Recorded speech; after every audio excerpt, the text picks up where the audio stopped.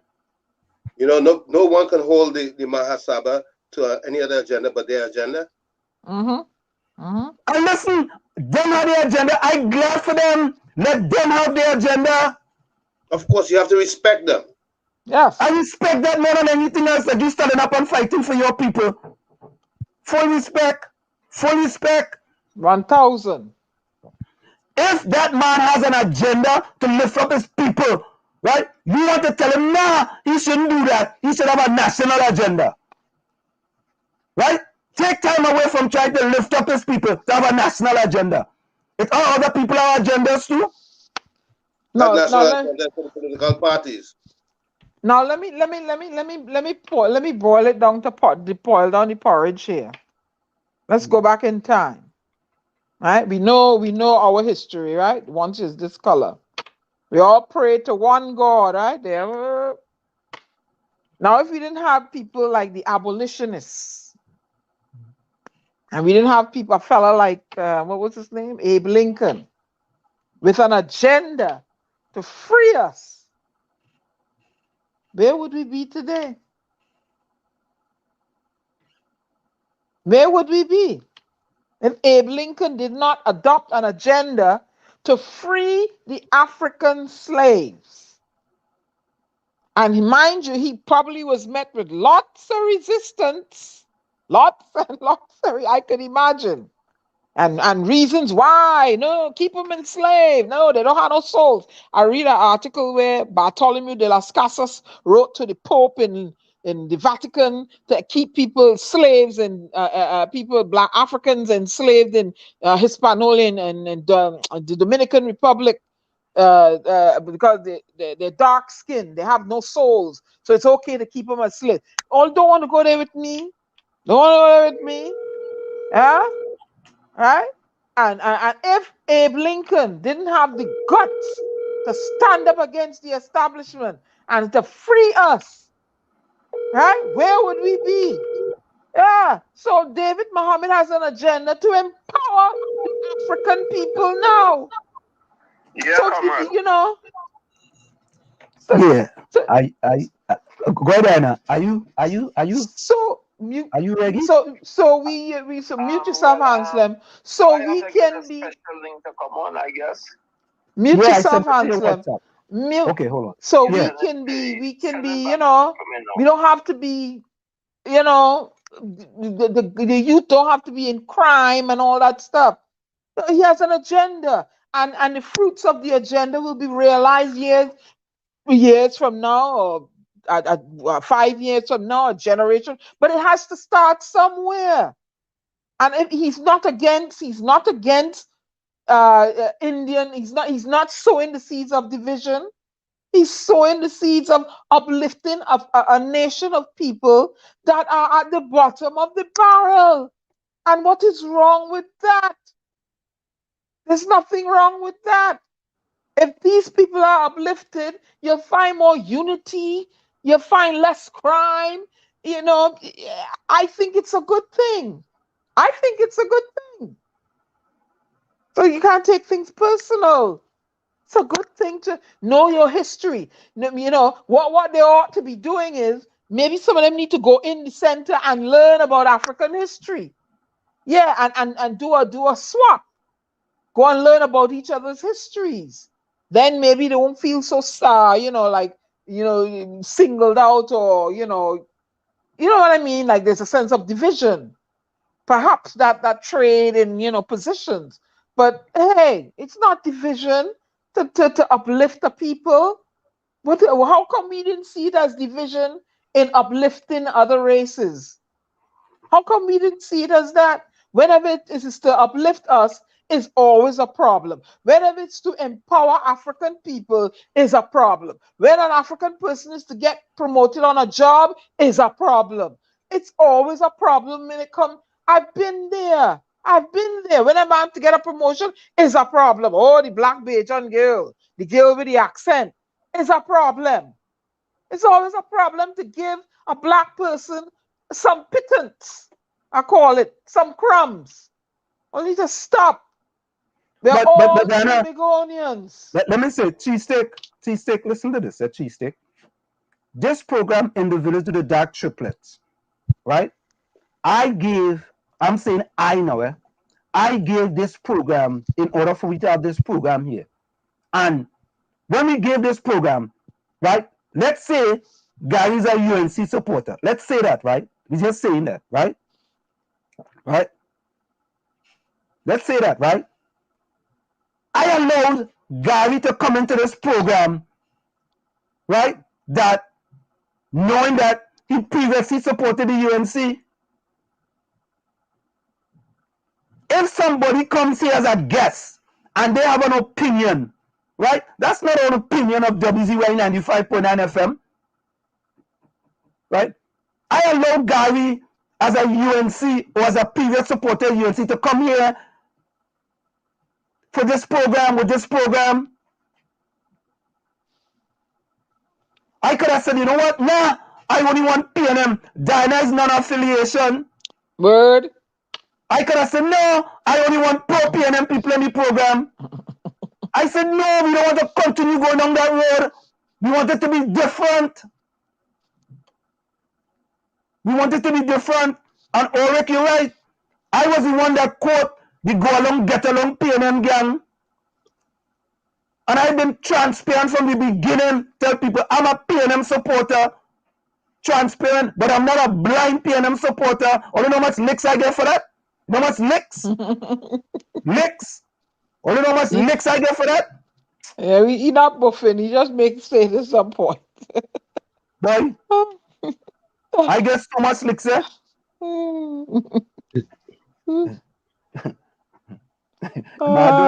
You've taken a balanced perspective on your broadcast. That's what. Look. Oh God. My dog say again, your baby. You said, Tommy, you're taking a balance. What you said, Tommy? Tommy, what did you say? I said Anslim took a balanced perspective. I said Anslim took a balanced perspective on setting up of this broadcast medium. Correct is right. I took, and listen, everybody knows, I gotta tell you, I am president and CEO of WZYE 95.9 FM. Okay? The programming have to come through me. I've never, ever said, boy, you know what? Let me go and have a program and it's going to be pro-PNM. And that's the way we just think in Trinidad and Tobago. Most of the program is pro-PNM or anti-PNM, or pro-UNC or anti-UNC. But I decided to go this different. Yeah, because your training here has brought you to a different space and place and time. Correct. I teach him global business. I teach him global business. So I had to listen to that. My dog, my dog. CG said what? Robinson tried and suffered a terrible fate for that. Oh well. Anselm doesn't depend on nobody in Trinidad and Tobago for his dollars. I don't think any of us. Precisely. Yeah. So that's why we can take the stand. Yeah, you know? Alexa, drink some water. I know I gotta go drink. Gotta drink some. You're right, Takesha. There are poor black people, Indians and black Africans, and black people, rich and Indians and rich. But yeah, that is. But an agenda. Watch it. My agenda is to empower women. Or you go take a problem, or the men go take an issue with that. Then I am to empower women and girls. Men take an issue with that now. Diana, I have a running development academy. Right? That's a business that I created in 1999. Running Development Academy. The people that come to Running Development Academy is to learn to run better. They're not coming to the academy to learn to play soccer or to learn cricket. It's to learn to run better. When there's an agenda, like David Murphy, he wants an agenda for these people to be better products of society, to teach them. We are Israelites, huh? Okay. You know, Elgana, Michael Anisette, his device is not connected. Can I send you his number and you just call him? You're very good at that. Yeah, all right, send me the number and I'm going. I'll send you the number, yeah. Yeah. I'm leaving. I'll be right back. Yeah. I'll send it to you right now. So, folks, let me say this, we have to have real discussions. And them discussions are tough discussions. But the only way to get through it, is to go through it. The only way we're gonna deal with these problems is to address the difficulties that we face. You know, let me tell all you our next thing. Let me say to all you our next thing. All them never hear me personally come here and criticize the UNC, right? Because when the building burned in Laventille, the UNC was in power, right? The UNC relocated the people to 𝗹𝗶𝘀𝗀. Fantastic job. Fantastic, right? But from 2011 to 2015, the building stayed there abandoned. I never come here and criticize the UNC for that and say, oh, it's because of all them black people up there and they don't want to take it. No. However, when the PNM came into power, it's licks. For sure, licks. Because then people vote for the PNM over and over and over and over. I like to keep it real. It's just like before I get married 33 years ago, my mother not a man, I has no memory. So if I tell you the truth, I don't remember anything. Right? So, an agenda is an overall that can help a country. An agenda can help a country. Right. And there are many different agendas. Right? If everybody was supposed to have a national agenda, the people at the bottom of the barrel will stay at the bottom of the barrel. They will never ever be able to get out of the bottom of the barrel.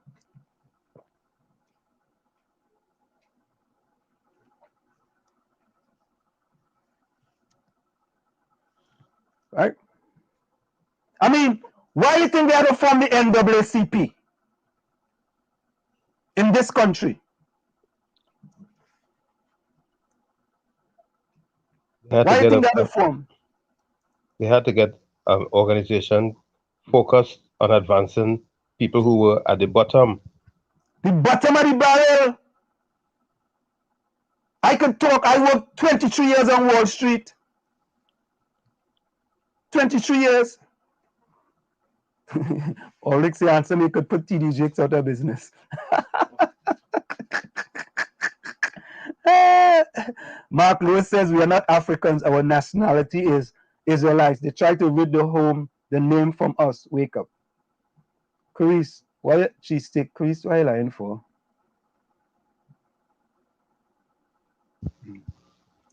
CV says our problem in this nation is PNM administration. Just leave them out of office for 2 terms and we'll see what we have been missing. Marduk says, yes, we are all humans. You know, some species, white person want to divide us because of race. Come on. The humans can interbreed, so that means we are similar. We are all one. You know, white, black, we are all one. All Dr. Mawid wants to do is balance the playing field, that's all.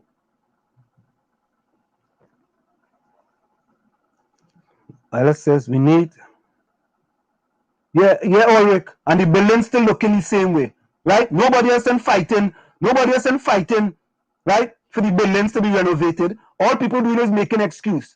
So all right, so somebody in there, come and join me then now. Join me now. Join me so we can help the building up in 𝗪𝗂𝗏𝗏𝘆. Come and join me. Want a national thing? Let me go national. Let me start up in 𝗪𝗏𝘆. Because everybody they say they don't do nothing for 𝗪𝗏𝘆. Let me start in 𝗪𝗏𝘆. Join me. Let me start tonight. Join me. They're all now start to go on the radio and talk about earlier we want the building in 𝗪𝗂𝗏𝗏𝘆 renovated. And we want the building painted. They ain't been painted in 15 years. 15 years. Let me go down now. If you don't talk about national this and national that. Let me go now. Let me have a national agenda. You know, Mark Lewis says, Anselm, have you all noticed that the black talk for years hasn't changed the poor Africans in their way of life? Well, Mark Louis, I agree that the talk hasn't changed anything. However, Brother Muhammad is in the business of doing something about it, and he needs to be supported in his quest because he is successful. Yes, I don't know if you heard me talk to him when he was leaving concerning his focus was once building a grocery, but he wasn't successful with that, obviously. But he has built a resource center. Which you see, people just talk about a national agenda. Oh, they have a national agenda. But then people in 𝗪𝗂𝗏𝗏𝘆 been living in that condition for years now. Years. And then they say, oh no, I don't like it so because they vote for the PNM. The PNM. So the PNM. Right? Well, let me have a national agenda now. Let me talk. Let me have a national agenda now, yeah? You know, go now the poorest areas across Trinidad and Tobago and let me fix it. Or let me go the politicians accountable and fix it. Anselm, he says, 1 minute, Tommy. Anselm, he says that he's back. He's coming backstage, but for some reason, his name is not showing up. He's sitting back there blank. I am seeing him, but it says device not connected. Oh, Lord. Well, I don't know. But the truth be told, Anselm, we have a non-political organization that is formed by a young man who has the interests of his people at heart, and he's not just talking about it, he's doing something about it. And he is not being given the respect for doing so because the agenda is they are trying to confuse his agenda with political wranglings and with anti let me leave and come back. and racial connotations, which are all wrong. Because he's not anti anybody and he's not racial. All he's saying is, hey, we need a focus group to pull us up, to bring us to where we need to be on par with others. And he's successful so far in what he's doing. You see, Martin Luther King says, right? How could you want me to pull myself up by the bootstrap when you're leaving me bootless? That's right. How could you say, pull yourself up by the bootstrap now, man. They're leaving me bootless. But I'm happy we had this discussion. That means that more people are aware of his effort, and people who are serious could now join him and assist him in whatever way they so choose. Because if we didn't have that discussion, a lot of people probably would not have heard about his project. Mm-hmm.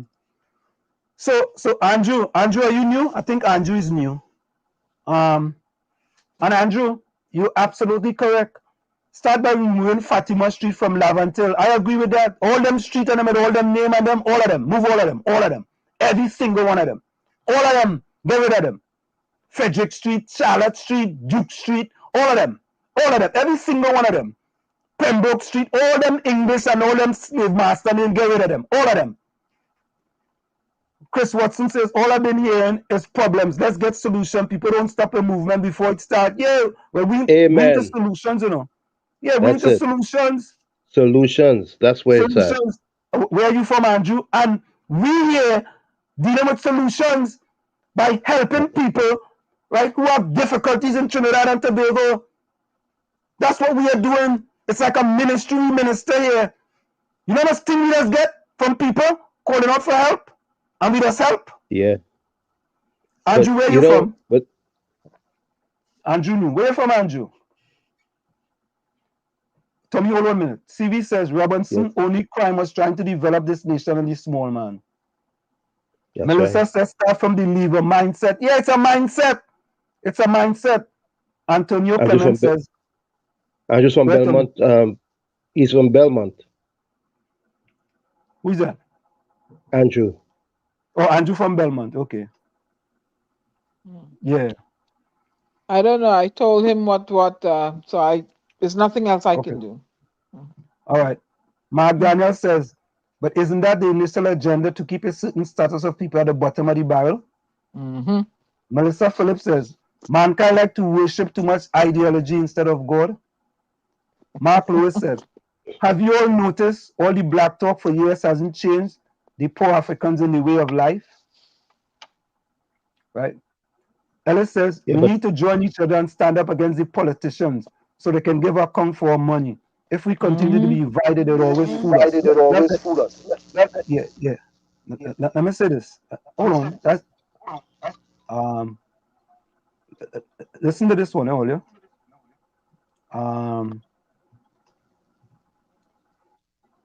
Listen to this one. Huh? Hold on.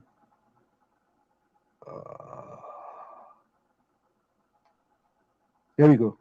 I think there are two ways in which people are controlled. First of all, frighten people, and secondly, demoralize them. An educated, healthy, and confident nation is harder to govern. And I think there's an element in the thinking of some people. We don't want people to be educated, healthy, and confident because they would get out of control. The top 1% of the world's population own 80% of the world's wealth. It's incredible that people put up with it, but they're poor, they're demoralized, they're frightened, and therefore they think perhaps the safest thing to do is take orders and hope for the best. Mm-hmm.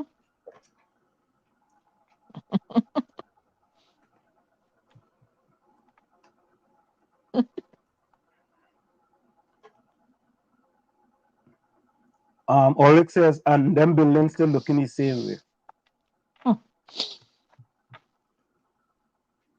No David Mohammeds in the planet could fix the black agenda issue. You have to start somewhere. Andrew says, blessing to all in Jesus' name. My prayers is that many eyes become open from dark knowledge and prepare for what is coming in Jesus' name. I pray thee. Yes, Diana, keep on empowering women. Antonio Clement says, Diana wants to do is to balance the playing field. Marduk says, we are all humans. You know, some species, white person wants to divide us because of race. Come on. We humans can interbreed, so that means we are similar. We are all one, you know, white, black, we are all one. Yeah, I read that already.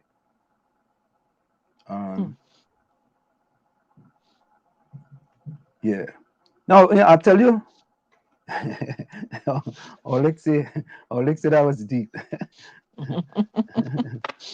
Yeah, you know, we haven't seen Lana as well. Yeah, Lana. We ain't seen. I hope she's okay. We ain't see Lana. We ain't see Run DMC.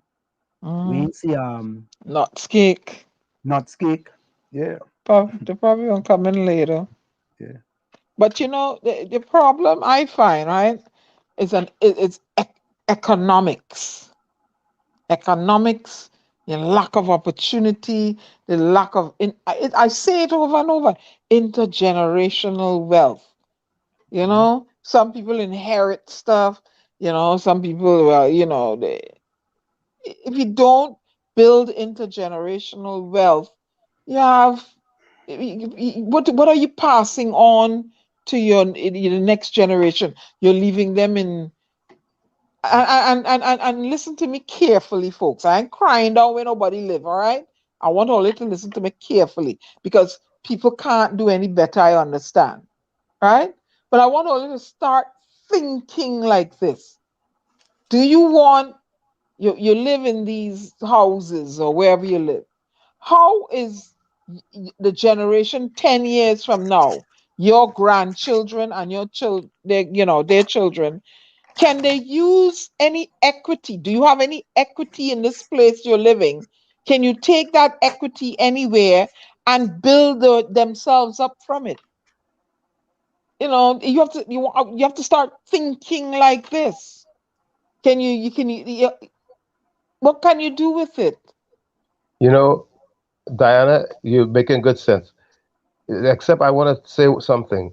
There's a predatory element that exists in the financial I know what I was going sector to go. You go ahead.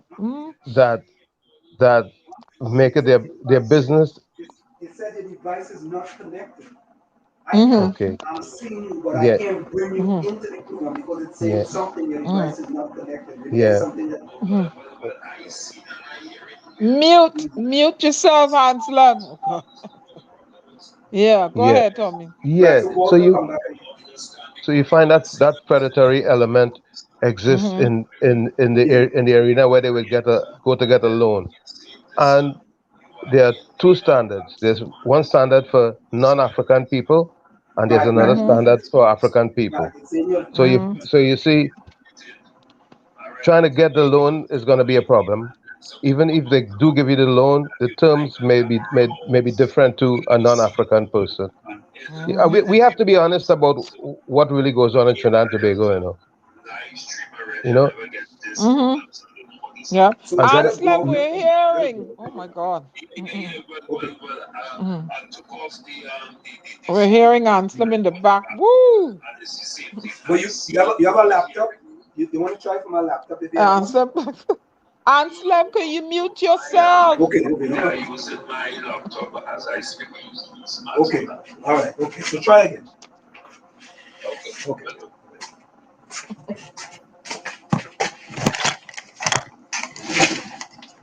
Yeah, folks. Sorry, we're trying to get. I'm You sorry, could I have had to run. mute yourself. You have to mute yourself. We heard that. Oh, I'm sorry, but well, I'm We trying to get. couldn't. Tommy and I couldn't even talk, or we couldn't hear ourselves. Oh, okay. I'm it's trying to get. okay. I'm trying to get Anisette George here in the Yep. village. Oh.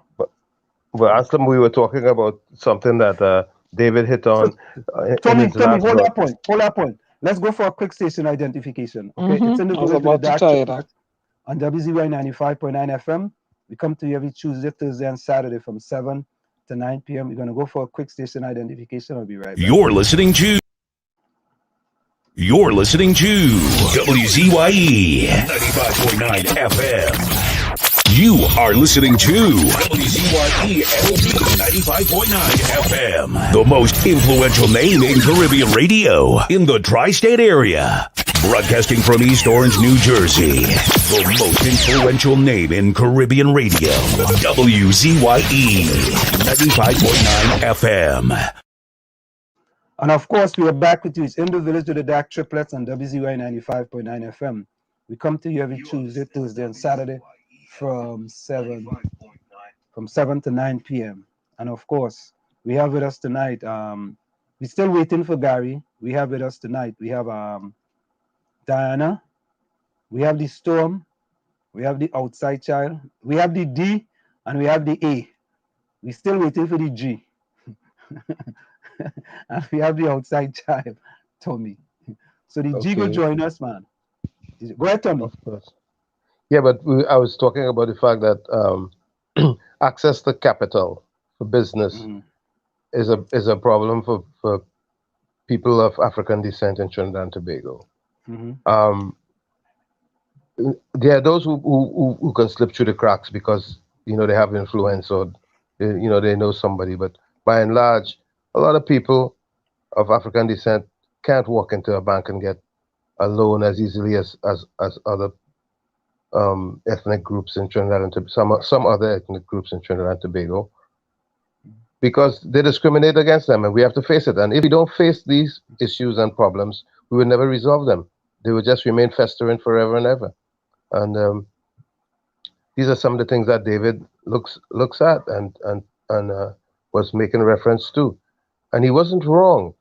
He wasn't wrong. We have, in order to resolve the issues, we have to face up. We have to fess up and face up to them, and that's plain and simple. Yeah, I just feel that and we play this song by Explainer. We just can't go on this way, and we play these songs for particular reason, right? We can't continue on this way and expect to get different results. We just cannot go on this way. And if we want to have a national agenda, let's put all these issues on the table and deal with them. Simple. Right. Simple solution. Right. Simple solution. We talk about, all right, people don't want a black agenda, right? You don't want a GoPio agenda, right? You don't want a JDL agenda. You want a national agenda, all right? So let's put all the issues on the table and deal with them. Let's deal with all the issues. But what I want to say, right, is if you look across the board, for the sake of a group stability and functionality, whatever the group is, whether it's the Society for the Prevention of Cruelty to Animals, whether it's the Society to Grow More Weed, whatever the group is, right? For the sake of the group stability and functionality, every group or society has an organization whose primary responsibility is the promotion of its social cohesiveness, values, norms, conformity, and way of life. Am I right or wrong? GoPio, SABGA, NAACP, Black Agenda. Can I continue? Jewish Defense League. Jewish Defense League. Cohesiveness. Yeah. Primary responsibility, promotion of its social cohesiveness, values, norms, conformity, and way of life. The Hispanic Association. The Hispanic Association. Yeah. The Asian Association. Let's keep on going. Right? They all are there because think about it, right? In this country now, Asian hate is a big thing. Nope. It's a big thing in this country, big thing, right? They have Asian organization fighting against Asian hate. But so we should go and tell them, no, all of them be fighting for Asian hate, all of them be fighting for black hate too. All of them have a national agenda. All the agenda should be specific. We have to keep it real. We have to keep it real. Right? We have to keep it real. And that's all I could do. Keep it real. Yep. Every people, right, who are facing some type of discrimination, come up with organization to fight for them people to put their issue at the forefront. Exactly, and that's why here in this city we have the Caribbean Commission. Correct. The mayor see it fit to form a commission to deal with Caribbean issues that would look out for Caribbean issues. And Tommy, you know, that's a good point, you know. So I lived in Maplewood. Maplewood is predominantly white, a white community. We had to form a community coalition on race. Right? I was vice chairman of the community coalition on race. And the reason why they had to form a community coalition on race, because in Maplewood, they had a Maplewood, and they had a next section they used to call Maplehood. And what realtors used to do is to steer black people into Maplehood and steer white people into Maplewood. I'm telling all you from facts. I sat on the committee as vice chairman, right? And we had to send out realtors, right? People come to realtors, and we sent out people to go by realtors. We sent out a black couple and we sent out a white couple. Right. And the realtors will take the black couple into Maplehood, and they will take the white couple into Maplewood. And the black couple could afford a house in Maplewood, and they would not show houses in Maplewood. Well, are we keeping it real? I'm keeping it real. Yep. Keeping it real, right? Are we keeping it real? What we do in this society is when we have issues, we treat with it. We don't sweep it under the rug. And we didn't sweep it under the rug. We put up and we dealt with it. We put it on the table. And then realtors and them have to be careful now because they don't know who coming to them. They don't know if it's a real buyer or if it's a fake buyer. They don't know. And Slim, I could even go a little further to tell you that something I'm reserved to talk about it, but my spouse has a aunt that is Indian, right? I remember several times she told me she went through this. They went to the market to buy. She would ask about a particular item for sale, and they'll give her a price. And sometimes she said, that can't be right. And she would just say, Auntie, you go and deal with that. Auntie would get a different price. You see, in Trinidad, we sweep a lot of things under the rug and act like it doesn't exist. But subtly, there's a lot of discriminatory practices that takes place that has to be addressed.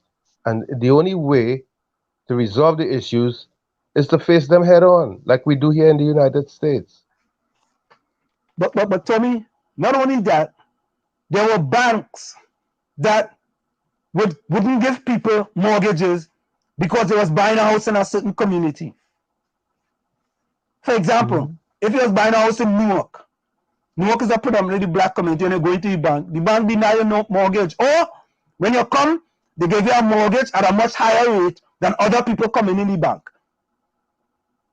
Instead of you getting 7%, the bank will tell you, well, you know, there's redlining. There's redlining. Yeah, come on, man. I talking about this is stuff and we have to deal with it in this country, right? The issues have to be ventilated. Yeah, they send people to the bank now. They send people doing realtors. They send people to the bank, right? They send couples to the bank now, telling them they want to buy a house over here. And they deny them. Then they send back a white couple. And the white couple get the mortgage. Same salary, right? Same expenses, same everything. One person get accepted, the other couple get denied. Black couple get denied. Them is facts. Them know thing. So although I know, let's leave that alone. Let me have a national agenda. Let me have a national agenda. If we in Maplewood had a national agenda, how you gonna fix that in Maplewood? How you gonna fix it in Maplewood by having a national agenda? How you gonna fix that? Some things in Trinidad people just don't want to talk about, so it never gets fixed. They just don't want to talk about it. You just don't go there because there's too much deceit, too much bloody deceit. They had to come real. No. In every people you find people who are real and people who are not real. It's not deceit, Tommy. It's bourgeois mentality. That is what's stifling Trinidad. I call it what it is. When bourgeois. When you have the Stuart Youngs and the other ministers bringing in all these big fancy vehicles. And while we at it, let me vent right here, right now. Let me drink some water here, because I have something to say. Yeah. Stuart Young. You saw that water? Yeah, answer is H2O, right? Stuart Young. I was listening to a constituent of yours this morning. Hey, watch all yourself. I old enough to drink what I want to drink. Stuart Young. I was listening to a constituent of yours this morning where they let go the CPEP workers to go and cut the grass. But apparently, Lord, if you see the condition of the roads, and apparently they have a lot of elderly women have to walk this street. And if you see the roads, if you see, I said, but if people fall and they break their hip, what will happen to them? But he driving any fancy vehicle. And it's the Port of Spain environs. Trinidad is a bourgeois society. That is what's stifling Trinidad and Tobago. I would tell you, when I left school with all my passes, they look at black me. And they wouldn't give me a walk in the bank, even though I could count 2 and 2 and 2 and 2 in my head without a paper, right? But you use the color of the George Chambers' daughter. She could get it work. Yeah, bourgeois. That is what killing Trinidad and Tobago, and it's still going on now. So if David Mohammed has a black agenda, maybe they should have a black agenda to empower me. Yeah, it's going on. Yeah, I know somebody to pass some dollars. And this body, I know your mother, to know your father. Bourgeois mentality. Our society need to stop. That's what's going on down there. Yeah, if you don't come from this family, you can't get a certain work. Tell me a lie now. Tell me a lie. Richie says, deep down inside, there's a fear of another Black Wall Street. I honestly would like to see another in my lifetime. Yeah, we had a Black Wall Street. Very vibrant. Curry says, Rose, that's how politicians are. When they're ready for vote, you see them. Then when they don't need you, they pass you straight. Yep. And that you all need to wake up. Wake up out of that sleep. Wake up out of that sleep. And when they're coming around for your vote, tell them what you want and don't go and vote for them still. Because they didn't get what you want all year long. So you know who they are. And that's what I said to someone. That's what I said to someone. I don't know who I go vote for in 2025. I don't know what your policies are going to be now. I can't make a decision. You want me to make a decision now for 2025? You want me to make a decision? Obviously. What is that one, boy? 4 years ahead of time? Under black government, I can't get back my ID card. So I know if I go get a chance to vote, I might have to go St. Vincent and vote, or Barbados and vote, and Jamaica and vote. But I can't vote in my birthland because they gave me a sort of pressure to get back something that I'm constitutionally entitled to. What is all the drama to give me back my ID card? Huh? All I give Venezuelan? Huh? But Anselm, obviously the majority of people already know which way they vote in 2025 if they ask. Yeah, I don't know who I voted for 2025. I don't know. Right? I'm looking at right? Yeah, but I'm gonna look at what the agenda is. Yes. I'm gonna look at what the agenda is. That's right. I don't know. Listen, I don't always vote Democrat in this country. I look at what the agenda is. Even here in this country, I need to know what they're doing. I need to know what you're doing. Not because I vote Democrat, I just go and run and vote Democrat. Nope. Nah. But I'm registered as an independent. Me too. I'm registered as a Democrat. I'm registered as independent. Because if I don't like what they're doing, I don't know. I'm going to see how I'm going to swing, or I may not swing at all. Yeah, Vonnie Roberts want to know who's the guest. The guest tonight supposed to be Anisette George. He was having difficulties. And we're supposed to have Martin George at 8:15. Yeah. Right? Well, Martin George is supposed to come in now. Yeah. Anisette is having problems, connectivity. Yeah. Chris Watson says in America they had Martin Luther King, Indian had Mahatma Gandhi. Who should never have? We need a person to fight for equality. Yeah, we know they go try and silence you. They go silence you. The Richie minute said this discussion is terribly needed. And listener, Richie, you're so right there. I made a recommendation. I said earlier, you know what we need in Trinidad and Tobago? We need a community coalition on race in Trinidad and Tobago. All I want to talk about national thing, a community coalition on race. Are we so serious there, Anna? And I could tell you we had one in Maplewood and it worked. It worked because now when you go to Maplewood, it's diverse, boy. As a matter of fact, white people want to move into there now more than anything else. But well, when the prices, when the price is more favorable than in Maplewood, the hood prices probably more correct favorable. is right. Correct is right. The prices now are more favorable in Maplewood, boy. But boy, you know, I went over there. I said, but wait, they turn this thing into Maplewood, right?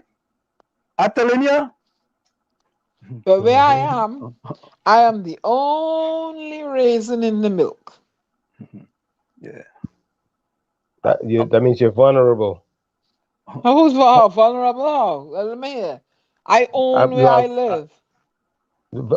I'm gonna take back what I said then. I own where I live, free and clear. If you're the only raisin in the milk, you could get swallowed, you know, accidentally. How they gonna swallow me? Let me tell you something. They try something already, but when the storm lashed back at them, they was like, wrong person they messed with. Yeah, baby, wrong person. You know, Ulrich say, you know, and some I believe you may not vote for PNM. How I gonna make? Chisik is still there. Chisik, who you voting for in 2025? You already know. That's I want to know the point. who you voting for in 2025. Chisik already know. Trust me. Tell me who you voting for. I want to know who you voting for. Madam, who you voting for in 2025? Rowley now come. Rowley, who you voting for in 2025? He namesake. Chris, who you voting for in 2025? Well, he namesake. Welcome. Takisha, who you voting for in 2025? Yeah. Ulrich says, when we can't get loan from the bank, we created DSS. And you know what? This PNM government spent 50. Ulrich, you're right. You're absolutely right. That's talking about economic empowerment, right? And economic inclusion. Exactly. That is exactly what I'm talking about. You're absolutely correct. When we get a loan for the bank, we create our own economic empowerment by DSS. You know what they do? You wicked and evil government, shut it down. Yep. Right? And we're not supposed to have an agenda. Nope. Right? Shut it down. At least I can know when the month come, I get in a little hand. And maybe the hand is at 5,000. I could do some things I have to do. Right? I can empower myself now. Yep. You kill that. But wait now, I thought 𝗪𝗪𝗀𝗀𝗃 was supposed to open up a bank. Of course they open a bank. They open a bank. Yeah. Another 1%, but people are But as you say that, Diana, they're not doing that. Yeah, they're going into. You know, that's how them things safe here. Yeah, they're going into. And someone to take all your money again, eh? Watch. Look at here. Look. And so going into cryptocurrency, boy. Crypto, boy. They want to cripple your money. Yeah, I think I saw that. They're going into cryptocurrency now. Hey, but guess what? They're going to the future. Go and buy them cryptocurrency. Who you think? 1%ers. Why? Let me talk now, man. That's why I talk about it creating intergenerational wealth. But you know, when carnival time comes, somebody say they're gonna have a hell of a carnival party. Then nobody ain't thinking because watch her. you see this all this COVID thing, and there's all these different variants, Lambada, Georgia, Delta, all kind of Tommy, Anselm variant, Diana variant. They're going to use all of them variant to block people from coming out, getting into all different countries, you know. And the only country you're going to be able to go to is China. You're only going to be able to migrate to China. Trust me. So Diana go to the head of the class. You know why? You know why you're going to the head of the class? You have now peeped the Chinese. You have now peeped the Chinese pandemic. Yep. The only country tourism is going to think is to China. Because why? All them vaccine, the Sinopharm, China farm, all kind of Pingling farm. All they gonna be able to come here and get infected with all the different variants that they done send somebody down there with already, or sneaking in a swab. Somebody told me they're putting it on the swabs that they're bringing in from China. Oh Lord, Father God. Anselm, yeah, and Diana. How many persons have died in China from COVID-19? Nobody knows. Nobody knows. Well, I know. Based on what they publish, it's not many compared to what happened here in the United States. Yeah, but China does hide the numbers though. Yep. Look, what a few nuts just come here. What a few, boy. Nuts inside, boy. The other nuts. And I noticed an article, Tom, you sent me that all over the world, 233 people, this number was dying from COVID. Every single country. 200. Why? 230. I sent it to you, Anselm. 230. How come 233 people died in Uzbekistan? 232 people died in Moldova. 233 people died in Trinidad and Tobago on this day. 233. And I'm like, how come this Yep. Exactly 233 people died. Exactly. That is really, really fishy. It's too coincidental. It's too coincidental. Yeah. Exactly. That's why I sent the article out. Yeah, I actually saw that. So Vonnie Roberts wants to know, Anselm, what do you think of Mr. Rowley running the country to your satisfaction? And if Mr. Hines was selected for Laventille, would you give him your support? Vonnie, you're asking answers, eh? You're asking answers. How? Vonnie, I never supported Mr. Hines in the last election. Come on, man. Come on, man. If I was satisfied with Dr. Rowley, would we have this program in the village with the dark triplets? Come on, man. Come on. What kind of question is that? Eh? If I was satisfied, do you think I would be posing all these questions? Message to the Prime Minister, Dr. Keith Christopher Rowley? Eh? Go on over the 2 pages, man. Look how much message we have to the Prime Minister. But we started that. Send a message to the Prime Minister. Yep. Yep. You think if I was satisfied with sending any message to the Prime Minister? No, I mean sending no message to him. Go ahead. Anselm and Diana, on another note, you guys saw what kind of devastation was done by some serious weather in South Trinidad and Los area. Yeah, we have that. We had that. Where's Mr. Martin George? He's in the background. You're right there. He's in the back waiting. Let me bring him in. Let's bring in Mr. Martin George. Oops, sorry, Mr. George. Mr. George, no, we don't want that one. Hold on. Let me do here. Hold on. Let me do this solo layout. Okay, I'm gonna bring them back. Hold on. Let me exit. I'm saying you're messing up the thing. What's wrong with you? Yeah, boy. Not since you had that COVID shot, you're kind of off, you know. Yeah, boy. Oh, there we go, Mr. George. Welcome back. Welcome back to In the Village with the Dark Triplets. Good evening, on WZYE 95.9 FM. So it's always a pleasure to have you. Yeah, so thank you very much. It's a pleasure to be here. Yeah, whenever we call on you immediately show up for us. Yeah, so because I mean, I think contribution is important, to make for the country. So Mr. George, Have you been vaccinated? Yes, I have been. Very early. Which vaccine? The Johnson & Johnson. Or Johnson & Johnson. Did you do that in Trinidad or you had to leave Trinidad? No, I had that in the US. In the US. Okay, wonderful. So Yay! yeah, Diana also. So we have Diana with us. We have, of course, I am Anselm, and Gary should join us anytime. And of course we have Tommy. And Tommy, Diana is the Storm. I am Flash / Wall Street. And Tommy is the outside child / rough child by the people in the chat. Right. So Mr. George. 1 minute answer. Mr. George, Yeah. we have a fella in the chat. He sells nuts for a living. So he wants to know if you like cashew nuts. All right. I asked him Wallafield. Good. Yeah, I'm a fan of nuts. I am. Wallafield, he says he's a fan of nuts. Well, we have two set of nuts here, We have a fellow by the name of Nuts Cake, and we have a fellow by the name of Wallafield Nuts. So we have a backward nuts and a forward nuts. Wallafield and Nuts Cake. So Mr. George, you're welcome.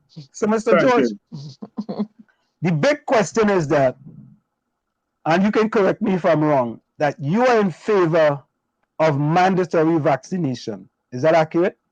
Well, the thing is, I'm in favor of us trying to get people voluntarily to vaccinate, but I'm saying if we reach a point where we recognize that is not working, then the only option is the mandatory vaccination.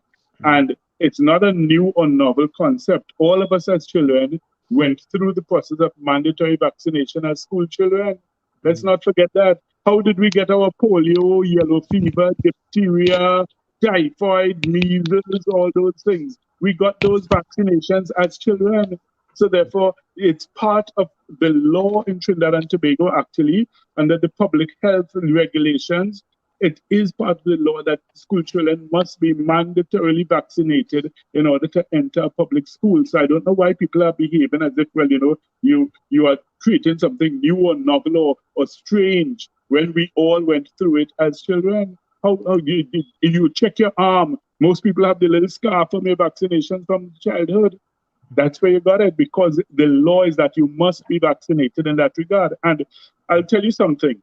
When you look at what happened, for instance, if you look back in history, because I'm a student of law and history, I like to look back at history and see what has happened. I look back at law and see what legal precedents were. In the UK, for instance, when the smallpox virus was wreaking havoc throughout the world, their citizens were similarly saying, listen, we don't want to be vaccinated, because when the smallpox vaccination was developed in 1796, right? Because as I say, I study my history, right? In 1796, the smallpox vaccine was developed. There was much resistance against it, and people didn't want to take it, because of course everybody's, concerned anything new or strange. That's human nature, and we understand that.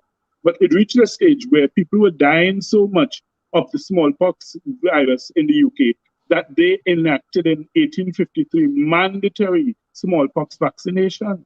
So there's precedent for this type of thing where necessary. So we have to find ways, because I'll tell you something. Months ago, our complaint in Trinidad and Tobago was that we did not have enough vaccines, all right? So we were complaining. Now that we have the vaccines, it's going to be the most absurd scenario if we have hundreds of thousands of vaccines and they go there and they expire, sitting down waiting on citizens who are refusing to take it, right? We have movements now that have been started in Trinidad and Tobago by persons who are insisting that, look, not only that they are not being vaccinated, but they're saying their children must not be vaccinated. So therefore, this thrust about talking about reopening schools and, you want to reopen schools in September and October, it's not going to happen if people don't take the vaccine. So therefore, there comes a point where sometimes as a government, as a leader, you have to take tough decisions. You have to take harsh decisions. Look at the US, for example. The US took a decision that, look, it's time we have to get out of Afghanistan. Of course, you saw devastating consequences of that decision. But at the end of the day, you have to take a decision one way or another, and you stand by the consequences, and you should be able to justify, well, okay, look, this is the reason why I took such a decision. And I think we are getting close to that point in Trinidad and Tobago. But Mr. George, somebody said, Mr. George, I'm in total disagreement with you on the vaccine issue. You let me down badly. I'm disappointed in you. Well, it's not something to get emotional about, to think that, you know, you're disappointed in me. This is not a personal issue, you know. People need to understand that. We're talking about a national issue, and we're talking about Trinidad and Tobago as a country. So I'm sorry if that caller feels that way, but that's irrelevant as far as I'm concerned. I'm never concerned about personalities or persons. I'm concerned about principles, practices, policies, and procedures which are for the greater good of Trinidad and Tobago, right? And we have to look at it practically and objectively. So those persons who are saying, well, look, it's a violation of my constitutional rights. Listen, the fact is, all rights come with responsibilities, and they come with constraints. Even your constitutional right of freedom of speech. Think of the law of defamation. It's constrained by the law of defamation. So in other words, even though you have freedom of speech, you don't have the freedom to go out and defame somebody's character. You don't have the freedom to go and slander somebody's name, because then the law now steps in and the law will protect that person. And you can now be subject to a lawsuit for defamation or slander. So therefore, even though we have rights, they are never absolute rights. There are always rights to be exercised within a certain framework or within a certain, construct. And we need to understand that. Now, I could understand the mandatory vaccination for school kids, right? I could understand that because they are young, and we as young people all took the vaccine. But I think as an adult, you should be able to make a decision on your own what you want to enter into your body. Okay, all right. So tell me something. Children don't drive vehicles, okay? All right? Children don't drive vehicles. You must be of a certain age to be able to drive a vehicle. Move to your right a little bit, Mr. George. Move to your right a little bit, to your right a little bit. Okay, right, yeah. So children don't drive vehicles, right? Yeah. So think of the fact that seat belts are mandatory in terms of most countries. That's part of the law. As an adult, you have to wear your seat belt, otherwise you will be charged. Okay, so I mean, it has nothing to do with being a child or being an adult. Sometimes the state, the nation, the government has to take decisions for the good of the people, whether the people like it or not. And that is what leadership is about. Let me tell you something. When you had situations, for instance, in the past where, persons decided, well, okay, look, I am going to, drive without a seatbelt. We've seen what the consequences are. So therefore, in those circumstances, you look at what is happening, you look at the history, you look at the statistics, and the governments would decide, listen, we have to impose mandatory seatbelt laws. So it's as simple as that. So you may not like it, you may not be happy about it, but at the end of the day, it's the law. If you don't wear your seatbelt, you're going to be charged, you're going to be, so, I mean, come on, that's how you came up with slogans such as click it or ticket. So we have to understand that unless it is that it can be shown scientifically that there is some danger or some, scientifically proven, established, basis for saying, well, look, hey, this thing presents a greater risk to the population than not being vaccinated, then you look at the science. That's how I always view it. But Mr. George, I hear you about the seat belt, right? But isn't there a difference with something outside of your body as opposed to something that's going inside of your body? Isn't there a difference? Really? All right. Okay. So tell me something. The persons who are saying that, okay, they don't want to be vaccinated because they don't know what's inside it. All right. These are the same persons who, given a chance, every day they're eating KFC. Tell me, name the 11 herbs and spices. No. I'm talking about... That goes inside your body. That goes inside your body. You're eating it. You're consuming it. You don't know what the 11 herbs and spices are, but every day you're eating KFC. And therefore, how could you then be the same person saying, well, I don't want the vaccine, even though the science shows that 99.5% of the persons now who are contracting the virus are the unvaccinated. So therefore, that tells you that the vaccine is working to protect persons, right? And therefore, your excuse is that I don't know what's inside it because it's going inside my body. It's the same type of argument, and it just doesn't make sense to me, logically. If you're the same person who is consuming KFC every day, you're using Angostura bitters. What are the ingredients in Angostura bitters? That's a secret kept for over 100 years, if you understand me. So, you know, we really need to be serious in terms of the arguments that are being advanced. And if it is logical, then I have no difficulty sitting down and discussing, you know, if someone comes up with a logical argument. But if it is that it's just based on fear, superstition, 𝗹𝗶𝘀𝗀𝗃𝗃, bacchanal, and old talk, then at the end of the day, there comes a point where you have to draw a line in the sand and say, listen, you know, all right, let's put the old talk aside and let's focus on the seriousness of it. Mr. George, I was privy to outbursts in Parliament where one of the opposition members asked the Minister of Health, is there any monitoring process in place to monitor, and he specifically mentioned the elderly who are vaccinated, people over 60, to monitor their reactions to vaccines, because I believe that is important, you know, that data is important. And the Speaker of the House responded and told the opposition member that they were out of order. There are persons in the chat and there are persons on social media who have expressing concerns that they know of persons, their loved ones, their immediate persons in their household, who have had adverse reactions to the vaccine. They not have been fortunate, like you and I, to have not to have adverse reactions.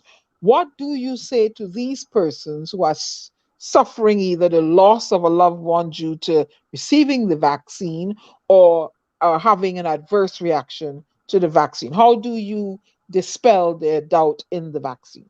No, listen, if at all there's anything where someone has an adverse reaction, then of course that's something that the Ministry of Health in Trinidad and Tobago has to investigate. They have to look at it.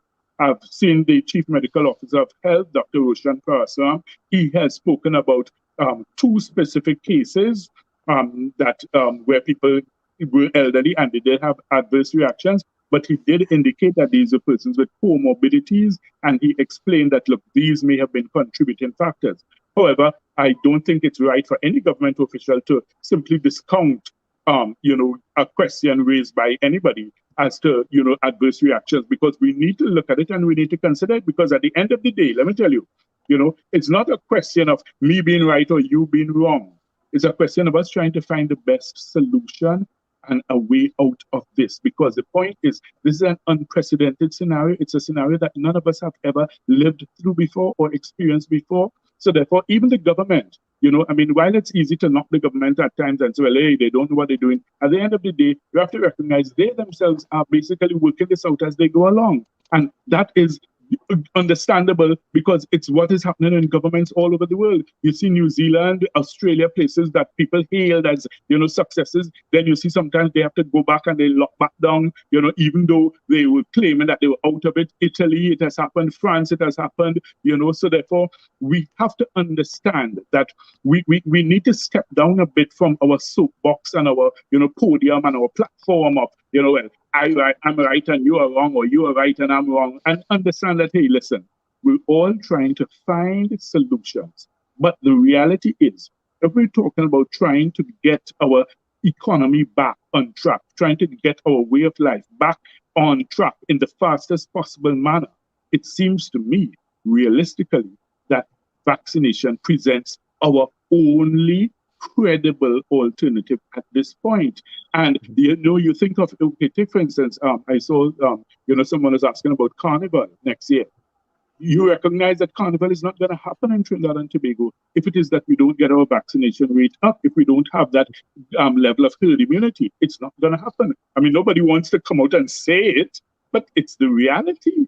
You know, our economy is not going to get back on track fully unless we get some kind of herd immunity. You can't have a situation where you are saying your borders are open, but your country is closed. It makes no sense, right? So, I mean, you recognize, even though the borders have been open, there hasn't been any great uptake in people returning to Trinidad and Tobago, because at the end of the day, you go into a situation where you're still under a state of emergency, you're under a curfew, you have to be indoors by 9 p.m. Many businesses are still closed. You can't go to a restaurant, sit down, have a dinner. You can't go to a bar. You can't go to a beach. You can't. So therefore, most people are saying, well, what am I going there for? You know, so that's the reality. So therefore, we need to get our vaccination rate up to a level where they can be safely reopening of all these things, and therefore we have some return to a semblance of normalcy. So why don't we motivate to vaccinate? Well, the thing, well, if you notice, I started off by saying that when I was first introduced on the show this evening, remember, that question was posed, and I said, my first option is to try by encouraging people. And that's still my position, you know. So again, even the caller who says he's disappointed, you know, maybe he didn't hear that part. That's my first option. And I'm saying that that's what we should try. And I don't think the government has done enough. That's where I'll say the government has fallen down on the job. Because you see, in the US, you see the ads by Barack Obama, Michelle Obama, you see Ice-T, you see John Legend, you see all these stars on the TV, on the radio all the time, you know, encouraging people to go out, get vaccinated and stuff like that, because that's what you need. You need that type of campaign. I don't think the government in Trinidad and Tobago has done enough in terms of that type of campaigning. I mean, even your radio station here, they should be pushing that message, paying for ads, you know, getting our soca stars, our, you know, sports stars, our, you know, the persons who are influential in the community to come out and get the message across. Hey, listen, we need to get vaccinated in order to be able to get back to some semblance of normalcy. They need funds. They need funds, Mr. George. People are still you know, the grants and stuff that they have not received. Perhaps the government needs to capitalize on that aspect of you know, the lack of funds. They're going to need book lists to be filled to get, you know, for the children. That's correct. They're not, you know, nobody's thinking, you know, when we make suggestions, they want to call us troublemakers and trolls. So, you know, you motivate persons with a financial way to get a vaccination. Bring your book list to Khan's bookstore, I'm just using, or Sharan's. It will be filled. Your whole family gets vaccinated. And those are ideas. I agree with you, because the point is we have to find creative ways of getting this done. You know, there's no single way that you will say is the right way or the wrong way. The point is we have to try a myriad of strategies in order to reach the common objective. And your idea is quite a brilliant one, and it's one that I think definitely the government should look at, try and partner with some of these organizations. And therefore, in other words, instead of maybe saying, well, look, you're just giving out a grant or handing out a donation, the point is you say, hey, listen, yes, you come, you get your school book list filled, or you buy a pair, you get a pair of shoes, or whatever. The point is, whatever it is, the point is you use these mechanisms to ensure that people get on board. You know, I heard that there were some states in the US that were offering like lottery tickets and offering other incentives. In Antigua, I think there was a suggestion to offer land at one point, you know, because the point is, let me tell you, the vaccine hesitancy, the vaccine, you know, resistance is something real, and I understand and I respect that, and I want people to you know, get it clear that I am not diminishing anyone's fear or concern or worry. All I'm saying is, listen, if it is that you have those fears, you have those concerns, then what you have to do is follow the scientific evidence. And when I say scientific evidence, I'm talking about the people who are in the labs, who are doing their research, who are studying the microbiology, who are studying the nuclear science, the genetic engineering of it, and who are able to produce documented, tested studies to show, well, okay, look, this is what it is, as opposed to what you may read on social media, or, you know, somebody sitting down in their bedroom playing on their phone on Facebook, and they decide, well, okay, look, I heard somebody say, I mean, look, I mean, let me tell you how ridiculous it is. I've seen one of the more popular posts, and I mean, it got several likes on Facebook that I've seen, is somebody said, Jesus didn't take the vaccine, so why should we? And I mean, like, and that received thousands of likes. And I mean, now, I mean, if it is that somebody was just putting that as a joke or just to be jocular, then that's different. But if it is that people are seriously looking at that and saying, well, look, Jesus didn't take the COVID-19 vaccine, so therefore, why should I? Then where do you begin to rationalize or reason with someone like that? Mr. George, we noticed like right next door there in Guyana, a lot of healthcare workers are resisting taking this vaccine. That In sense, Trinidad and Tobago also, actually the statistics show that actually 50% of our nursing population has refused to take the vaccine thus far. In Tobago, it's 53% that have taken it. So, you know, it's not good for our nursing personnel at all. I mean, when you think of that they are in the healthcare profession and they're sending that message to the populace, that is not a good sign at all. It's not a good sign at all. It's not a good sign at all. And it just shows the extent of what is needed. And that's why I think sometimes even our government in Trinidad and Tobago, the messaging needs to be altered. The messaging needs to be changed. It's not a question of shouting at the population and hectoring and lecturing them and blah, blah, blah, you know, that type of thing. You sometimes need to change the message. Maybe you need to change the face of the message, you know, and get a message that says, hey, listen, people, all right, we understand you have fears. So in other words, you treat people with that respect, and that's important. You know, I always do that in any scenario where I am, because the point is I recognize that, listen, people come from different perspectives, different backgrounds, different things motivate persons in terms of how they think, how they approach, how they accept ideas. So therefore, the way I might see something, I recognize that somebody else may not see it that way at all.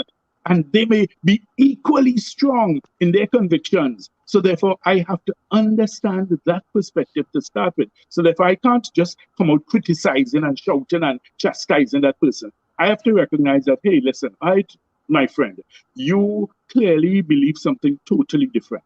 So maybe let's have a civilized, rational conversation and discussion about it. You bring your evidence, I will bring mine, and maybe we could sit, we could compare, we could show, well, okay, look, you know, this is where I am coming from. You show me where you're coming from. And you know what?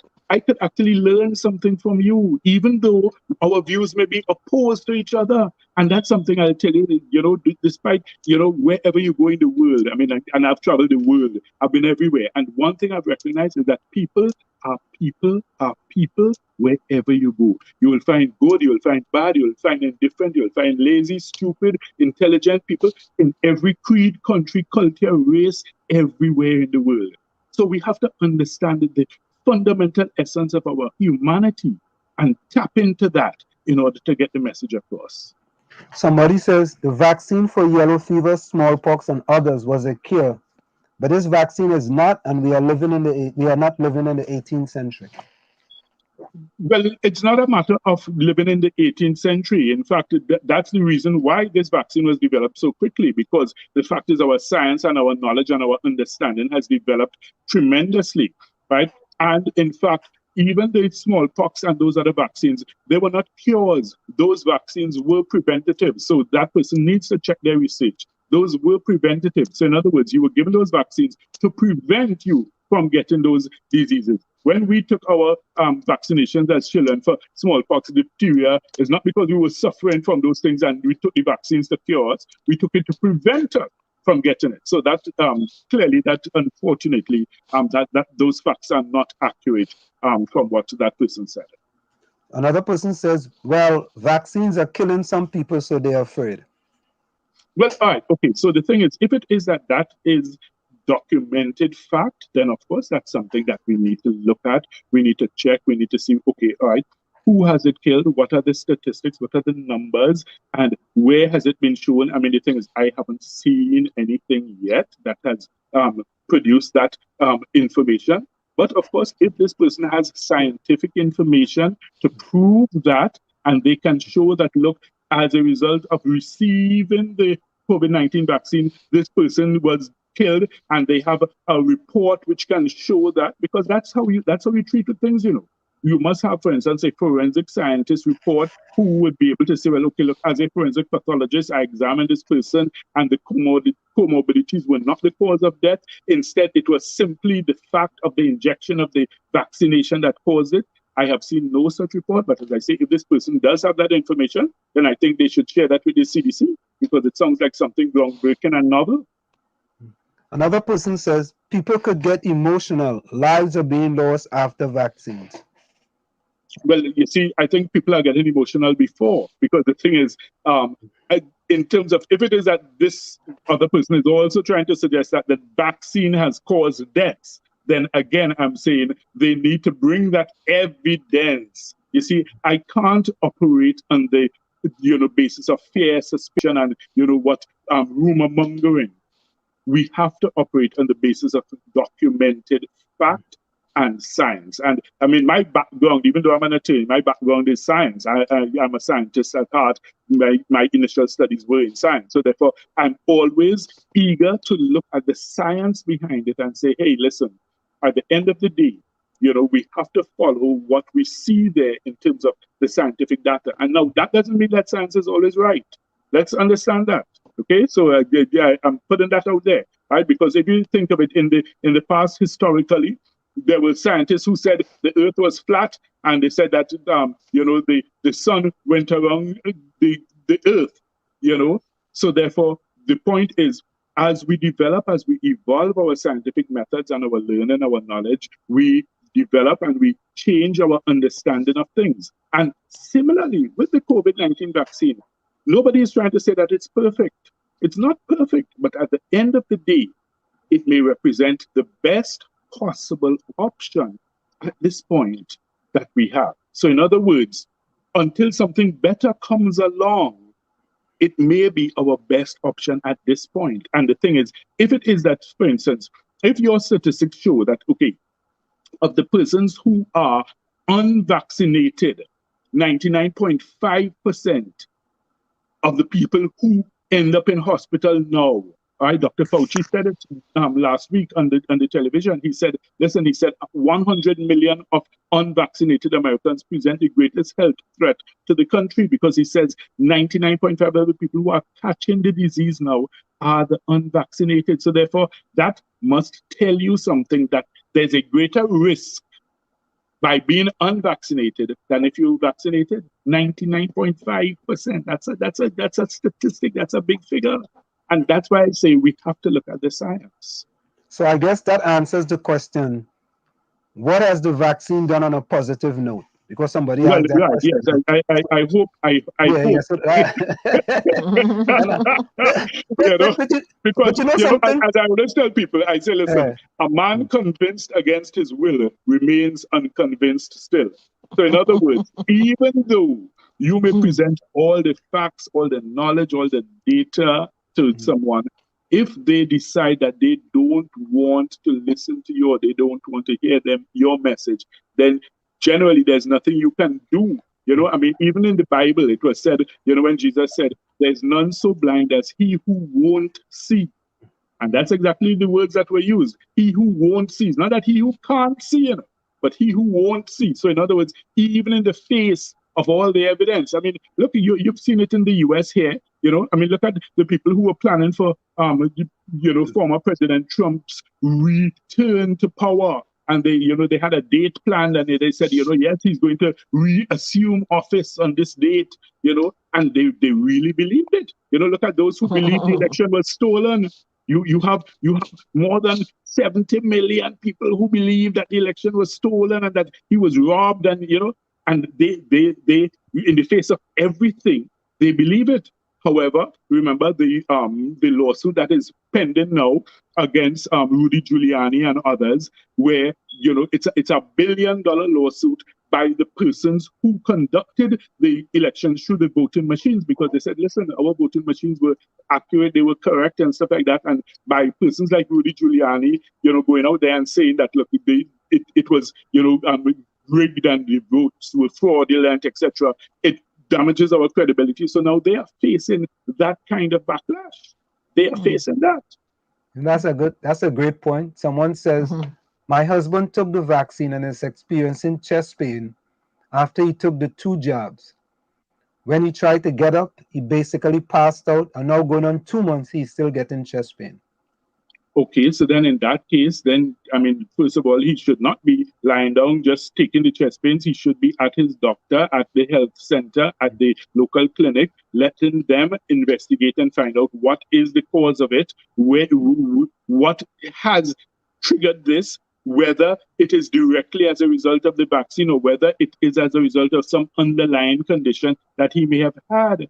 So, I mean, you know, lying down in bed at home and texting to a radio station, that's not the scientific way to deal with it, with the greatest of respect. We need to go out and get the medical professionals to have a look at it. And who knows, if it is that, you know, in that case, that person's husband represents a really unique case, then I think that's something that science will be happy to investigate and find out what's the reason, because then now they may be able to tailor their process and say, well, hey, look, yes, we have a real case here. We've checked everything. We've double checked it. We've triple checked it. We've done the corresponding test to see, well, you know, in terms of a control group or a placebo group. And therefore, it seems that, yes, this really is a case where someone suffered this type of adverse reaction. And therefore, we need to adjust it. We need to check things. Look at, for instance, what happened, for instance, when you had some persons developing blood clots as a result of the AstraZeneca. Right? Then they now had to go back and say, hey, listen, what is the cause of this? I mean, it was very rare and the percentages were extremely small, but you know what they said? Hey, it's a risk and therefore we need to check it. We need to double check. We need to, you know, see what we can do to, you know, get rid of this adverse effect. But you know what is so interesting, you know, and you know, let me give you this one, you know, as a parting example. You look at the television where you see all these advertisements for all these drugs and medications, and they advertise something and they say, yes, it's good for this condition and it helps you with this, you know, whatever. And then they give the disclaimer. However, it may cause heart attack, stroke, blindness, kidney failure, renal failure. Yeah. How come we don't question these things and say, well, hey, listen, why are these people even advertising this drug, you know, if it has these possible side effects? But yet still people take the drugs, if you understand me, because they understand, well, hey, listen, maybe there's a greater risk by not taking it if you have that particular condition than the risk of getting these things. But at the end of the day, we recognize that, look, it's not perfect. You know, so therefore, it's something that you basically, you're managing risk and you're managing expectations in terms of the outcomes. So therefore, you say, well, look, hey, I recognize this is not 100% foolproof, 100% guarantee cannot be given.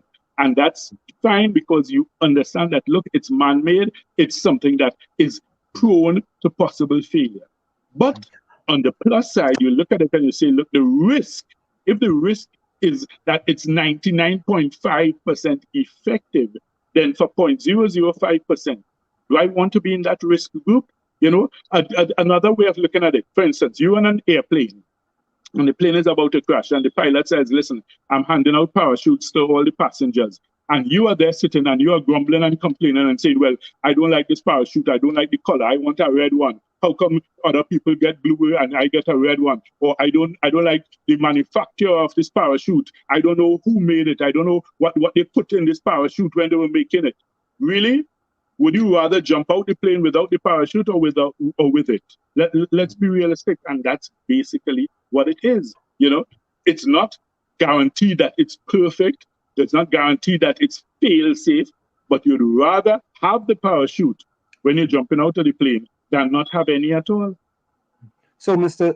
George, we want to stay. You want to stay with us for a little bit. We're just going to go for a quick station identification. We'll be right back. Of course, it's in the village with the Dark Triplets on WZYE 95.9 FM. We have with us, you know, attorney out of Trinidad and Tobago, Mr. Martin George, and he has joined us. And, you know, we're having a kind of very discussion. So let's go for a quick station identification. Stick and stay, don't go away. We'll be right back after this short message. You're listening to WZYE 95.9 FM. You are listening to WZYE 95.9 FM, the most influential name in Caribbean radio in the tri-state area. Broadcasting from East Orange, New Jersey, the most influential name in Caribbean radio, WZYE 95.9 FM.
And of course, we are back with you. It's in the village with the DAC Triplets on WZYE 95.9 FM. We come to you every Tuesday, Thursday, and Saturday from 7 to 9 p.m. That's 7 to 9 p.m. And of course, we have with us no other than one of the great attorneys in Trinidad and Tobago, Mr. Martin George. Mr. George, I want to, two quick issues.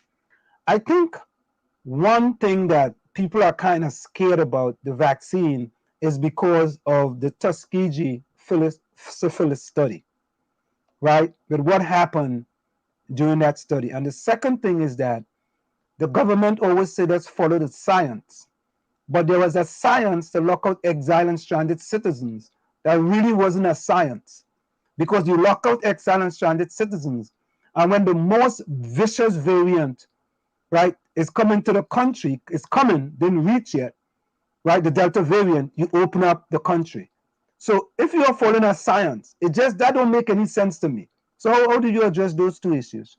Well, I certainly agree with you on the second issue, and I raised that several times, questioning the timing of the government's reopening of the borders. There seemed to be absolutely no logic or documented scientific evidence to support the timing of it. It didn't make sense, because if it is that you've had it closed for all that time, then there's nothing that appeared from what they said or the explanations they gave as to trigger as to why they wanted to open it at that point. It's the same thing with the persistence about you want to reopen schools in September or October. There's nothing that seems to support it scientifically that you will be able to do so. So I agree with you fully on that in terms of that aspect.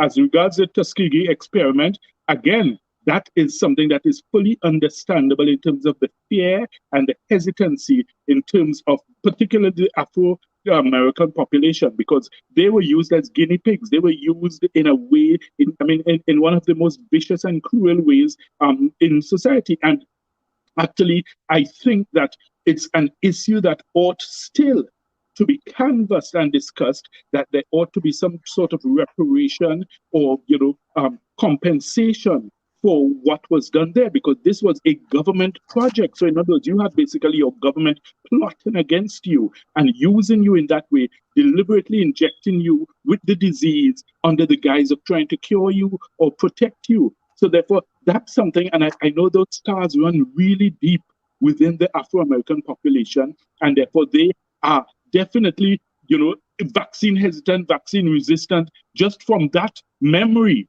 And that is fully understandable. And that's why I think it's even more incumbent on the government in the US, not just to try and encourage persons to get vaccinated, but to step up even more and talk about reparations and compensations for your descendants of persons who would have suffered from that horrible and vicious experiment, because it's no way to treat any human being. It's not acceptable in any form or fashion. So therefore, they can't complain when members of the Afro-American population say, hey, listen, I'm not trusting you, I don't believe you, because they have history on their side to say, listen, this is the reason why I don't trust you or believe you. So therefore, it's something that I think still needs to be addressed. There's so many atrocities and injustices that still have not been dealt with. The burning down of Black Wall Street in Tulsa, Oklahoma. The point is that you had a scenario where simply because this was a prosperous, thriving Black community, You had, you know, racist persons who came and set the entire town on fire, burned down everything. People never recovered. So many lives were lost there.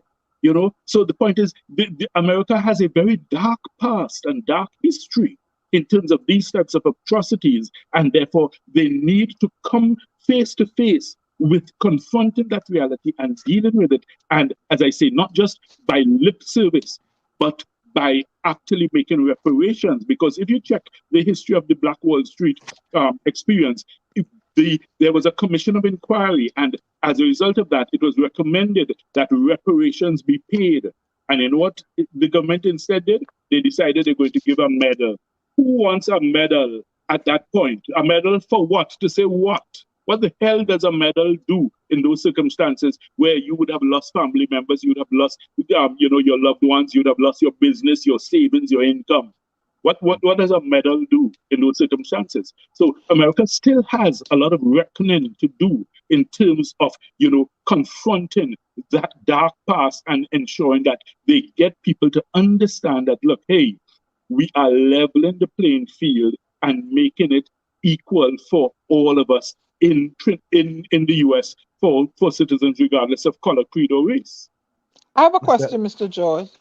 Diana, before you go, I just wanted to give this something. For those who don't know, right, the Tuskegee study of untreated syphilis in Negro males, right, or the Tuskegee syphilis experiment, or Tuskegee syphilis study, was an ethnically abusive study conducted between 1932 and 1972 by the United States Public Health Service and the Centers for Disease Control and Prevention. That's the CDC, guys, right? The purpose of this study was to observe the natural history of untreated syphilis. All of the African-American men who participated in the study were told that they were receiving free health care from the federal government of the United States. They were not. So that's just to give you a little background. That's the reality of it. That's the reality of it. Right, Diana? Okay, Mr. George. Could the origin of the vaccines be the source of the gripe and hesitancy with people taking it? Let's say, for instance, the vaccines had originated in Cuba. You think people would be more inclined and motivated to take the vaccine? Well, the thing is that there are some folks who, I think may have their preferences, because we've seen in Trinidad and Tobago, when the Pfizer vaccines arrived, there was a greater uptake for those rather than the Sinopharm, which came from China, because there were questions, in terms of the Sinopharm and the fact that some countries around the world, for instance, Canada, they don't recognize the Sinopharm as an effective treatment against the COVID virus. So therefore, they have not recognized it as something that they will consider somebody to be vaccinated for. Right, so therefore, you will always have that, and that's understandable. That's human nature. That's expected. And the point is, at the end of the day, it's a question of what you are comfortable with in terms of the choice or range. We have the AstraZeneca, we have Sinopharm, we have there's the Russian Sputnik vaccine, as you say, there's that out of Cuba. So the point is, some persons may choose different ones, but at the end of the day, as I always say, if the general information and data we have shows that, look, 99.5% of the persons who are getting infected now are the unvaccinated, then it seems to me that getting a vaccine, whichever one you feel comfortable with, seems to make more sense than having no vaccine at all. Okay, all right, folks, I have to ask if I could be excused because I have another engagement. Right, so Mr. George, before you go, we always ask that if you have to send a message to the Prime Minister of Trinidad and Tobago, what would be your message to the Prime Minister of Trinidad and Tobago, Dr. Keith Rowley? Well, the thing is, at this point, I think our greatest issue really is the question of the vaccination. So, and I love the slogan that I heard this afternoon. I think first we definitely have to motivate to vaccinate, definitely, and I think they need to really get that message across, maybe in a softer, kinder, gentler tone, to reach the minds, hearts, and souls of the people of Trinidad and Tobago, rather than shouting and lecturing at them and, bawling at them, in a way that, does not really resonate with the human spirit within. You want to say, thank you so much, Mr. George, and it's always a pleasure. Yes, it's always a pleasure. Thanks a lot, folks. Have a good evening. All right, Thank take you. care. All right, Good night. It's Good always night. a pleasure. Yeah. Yeah. So there you have it, folks. I need to patent that thing on Slam boy. Yeah, boy, you got a big one there, right? I need to motivate to vaccinate. Yeah. So Richie says, right now you're studying vaccine. People hungry. Vaccine is not really a main concern for many persons right now when there's bills to pay and no money to pay it. You preach, partner. I'm going to patent that statement to myself. Nah, Copyright it. Yeah. Jump on it, Jump on it.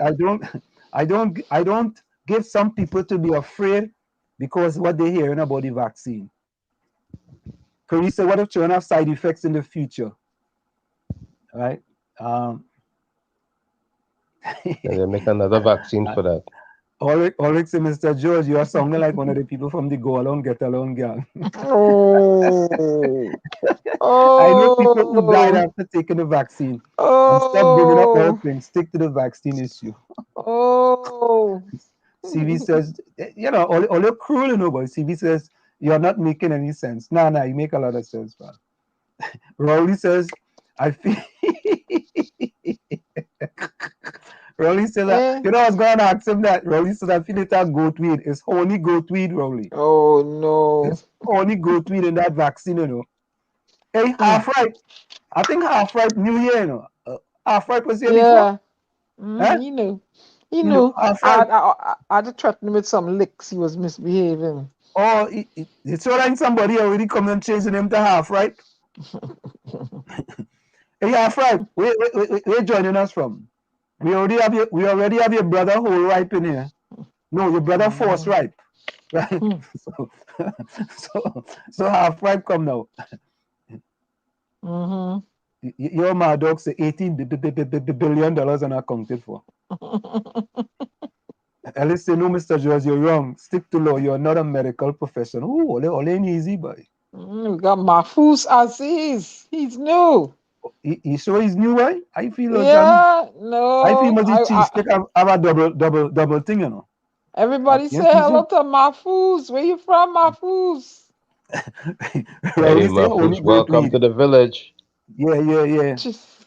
Yeah, Rowdy honey goat weed, boy. Hey, we have something with that, boy? Yeah. We played that last time. Say hello to Mahfouz, y'all. Don't let me go and get the coquille broom. Yeah, and half-ripe too. Say hello to half-ripe and Mahfouz at this time. And force-ripe too. We have a next one. We have force-ripe too? No, just half-ripe and Mahfouz. Okay. All right. So Mr. Joyce, he has no illness. I have complications because of St. Vincent. All right. Half-ripe is from St. All right. What part of St. Vincent? So Mr. George, he has no illness. I have complication. And because of that, I'm afraid to get the vaccine, much less my kids. Half-ripe, what part of St. Vincent are you from? Yeah. Hey, Rowley, who's half-ripe? Kingston. Where you from? I say in Kingston. I've been there, so, No, Rowley, we don't know who half-ripe is. Who's half-ripe? Regatta Garcia, welcome. Hello, Hailey. Evening to the families. Who's that? Rowley said the stalker fella. Who's the stalker fella? You're welcome, Rose. She said I'm a woman. Half-ripe from Diamond. Who said that? Rishi said she's a woman. Half-ripe from Diamond. Did I call her a man? Huh? Diamond Valley, Diamond Vale. No, I didn't call her a man. I ain't call her a man. Alright, Mr. Joe, stop dancing and speak to the topic. Alright, the man wasn't dancing. Fitzroy Phillips from Grenada. Been there too. You show them people from St. Vincent and Grenada? I went to Grand Anse beach. I stayed at Grenada Rex Resort. Nice place, nice place. Oh, our friend from Diamond Prospect. Hey, Fitzroy, welcome. Let's say hello to Fitzroy Phillips, boy. Greetings from Grenada, boy. Hey, all the Hey, protesters. welcome to the village. Let me see if you're ready for Welcome, Grenada. welcome, Wait. Hello, will you all say hello to Fitzroy? He's really new. I find nobody not listening to me. I'm going and get the 𝗧𝗂𝗲𝗍𝘆 broom. Don't let me move from the chair. All right, let me go and get my broom because they're not listening. Welcome to the village, Fitzroy. I'm coming back. Yeah. Bring your broom. Yeah, Fitzroy, welcome to the village. Oh, let's say hello to Fitzroy. We know that must be half ripe, say. Diamond. Yeah, Diamond. Hey, our family in St. Vincent, no? The last time I come St. Vincent, boy, my family had some avocado tree, boy. Yeah. Rose says, everyone, Diana's a very big heart. She treated my family very generously on Sunday. Thank you, Diana. Haley, welcome. Haley, welcome, boy. Mark Lewis says, Shalom, Mafune. Shalom. Mafune. What is that? I seen the good nights. Yeah. Pa, let me see them good nights, Fitzroy, or the 𝗂𝗂𝗲𝗄𝗃 sharing. Our five joining from St. Vincent King. Richie, I'm sorry if I call you you are a female. Let's say I hit it all the way. I hit it all the way with the tip of the 𝗂𝗂𝗲𝗄𝗃 broom. You see it there? So let me see good night, Fitzroy's. Yeah. Cheese stick, you take any vaccine? Oh, right, I'm sharing in the chat, boy. Them is trouble, you know. Our friend say, our friend. Now, I feel somebody else is our friend, you know. Yeah. I feel so. I think that's Fitzgerald Hines, you know. Alita Sandra B. Johnson. Alita new too? Yeah, Alita's new. Them avocados still what? Yeah. Our friend say, so yeah. Like us Vince's and bust the damn head. No. we not into violence. Right. And let's say, imagine something so good they have to bribe you to take it. A lot of bribe here in America too, you know. Yep. The nanoparticles vaccine and 5G is the cause of COVID and all its stains. So how do the unvaccinated getting COVID? That's what Haley says. Our friend say Europeans have no apology for nobody. They have the biggest weapon, and the man with the biggest weapon runs the world. All the Caribbean leaders are just supervisors on a slave plantation. Oh, cheese stick takes in a farm where you can only go China, boy. No, I don't feel cheese stick take no farm. That we say. Look, he said so. You can only go China. Rishi said, Ellis, my daughter had a very bad rash from that powder, as well as I heard about that. Stopped using it and never had that problem with any other. Which powder? I don't know what powder they're talking about. Ellis says, all vaccine, in my opinion, are the same. Soft drinks are all the same. Oh, Lord. Nah. Ellis, nah, them vaccine different today, boy. Well, look, I had a shingles vaccine the other day, because when you're over a certain age, if you had chicken pox, or you have the shingles virus in you, and that shingles ain't no joke. So I had the last shingles shot. That thing hurt me more than the COVID vaccine. I tell you, it had me sick, fever, headache. My arm, I couldn't move my arm at all. They give me in the right arm. Yeah, that was terrible. So, you know. Yeah. Alice says, go ahead, Dana. Go ahead, you go ahead. Alice says a Delta, Mr. George, I'm protected by Alpha and Omega. I totally respect you. However, you are not a medical person. Johnson & Johnson can't even make a safe baby powder. I thought Johnson & Johnson made. I thought they made it. Troy Smith said, tell Mr. George to vaccinate all Rowley. All Rowley. What is that thing at the end there? That Troy Smith. What are those? I don't know. See that? I don't know. Ellis, what are those? I mean, Troy, what are those? I can't make out what it is.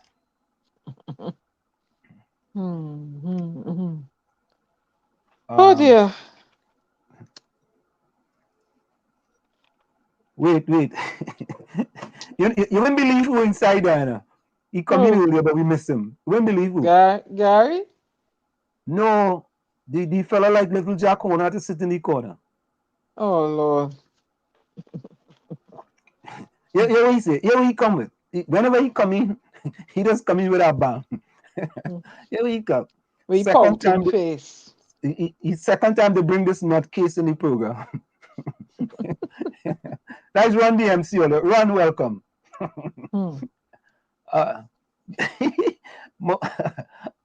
As he says, half ripe is fully ripe. Now you force ripe. Why are you giving him half ripe? I don't know. They picked that name. He says, half ripe says, but that's where all the problems lie. We love these evil people, trinkets and gifts. So we buy their products, enrich them, then they turn around and use their money to unleash evil on the world. G6 says, as soon as COVID came, like everyone just started to become vaccine specialists. Alice says, I've seen too much negative things about these vaccines, and when we ask questions, they're quick to say we like old talk. Rishi says, is there any other option? I'll choose it. That express, but they snuff out competition. Rishi also says, and he knew the exact type of pandemic virus it will be. Fitzroy said, our vaccines in Grenada is from rum, oil dung, and good bush to drink. Oh, God. People like, just come in the village and hear what nonsense you going on with. You don't think that might be Run DMC about double boy? I don't know, boy. I think so. I don't know. The first time in the village. Rum vaccine. Or that might be that Gary alter ego. Gary say he out with his daughter, so. Yeah, that's another message. Rum vaccine and good bush to drink. Rum oil, don't yeah. You hear that, Tommy? G6 and Miss Diana, the only vaccine they're giving AstraZeneca not available at health center. That's why I say the line about choice. Tikisha half ripe. Hey, He said 5G came the same time. Yeah. I feel half ripe. I feel half ripe had to be here before. He can't come in just so. What is that he, right? They. Say they. There's more than one. No. They you can mean a person. Say they. So they. They can't come in here. Yeah. You're correct if you say they. No, so they come in DEY. Right? THEY. Oh my, you really from Trimacac, boy. Oh my God. Lord Father, rest our hand. You said they. You said they say them leaders behave like rapists. Them don't want to hear no for an answer. That's our friend. Rose says she have some 𝗧𝗶𝘀𝗀𝗃 soaking in punch and rum. Ooh. That's the real thing. Yeah. Look, the little powder again. Yeah, the powder. You know what the powder is, right? Yeah. Yeah. You see why I don't come in this chat anymore? Too much pull down. Oh Lord. Go in the corner, Ron. Go in the corner. You gotta pack your grip. Oh God. As soon as he come in, you know, he don't take it no time at all. Hold up. We have a few things here we can do. Let's play. Let me see what we got here. We got look this one here. I don't know if we'll see this. You don't like the chip that they put in you so they could monitor you whether you're gone by somebody's wife or something like that. What's stupidness going on in this country?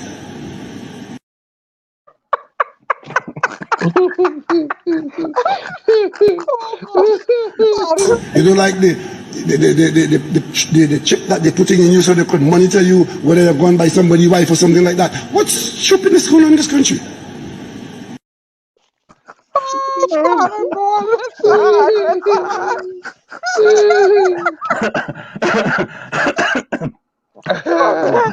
Oh God, man. I don't know. That's a good laugh. That's a good laugh. I really, I don't know what to say. Hey, but listen to this one. Listen to And this next one. thing, if too much of animal protein, if you eating a chicken and that chicken doesn't have no sex, you won't have no sex neither. A lot of the animals and them that they normally Let me start the chicken having sex. No, the majority of chicken that they produce that doesn't have no sex. Okay. So your body develops that hormone. Get about 10-yard fowl and eat it when it eat it for the month, and you will see how you feel real horny. You want to jump on everything you see. As you eat some white fowl, you ain't getting nothing happening. Oh God. Look at next one. So, you know the soca singer, Kes, the band official? When Toya was on that cruise, that's who she was sleeping with, unprotected. And at the same time, she conceived their little girl. Okay? And had told Vaughn that it was a possibility that Adam was not the father to the little girl because she had slept with Kes around the same time, and that's why her and Adam was fighting, okay? That's why he was beating her ass. No, he's not a soca singer. I'm sorry, I got that mixed up. See, that's why I need to be reading.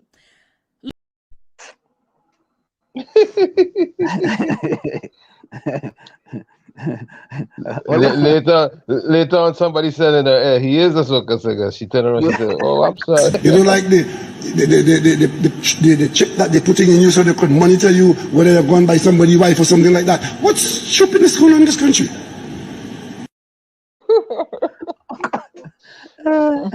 Oh God. Oh, But you know, Lord.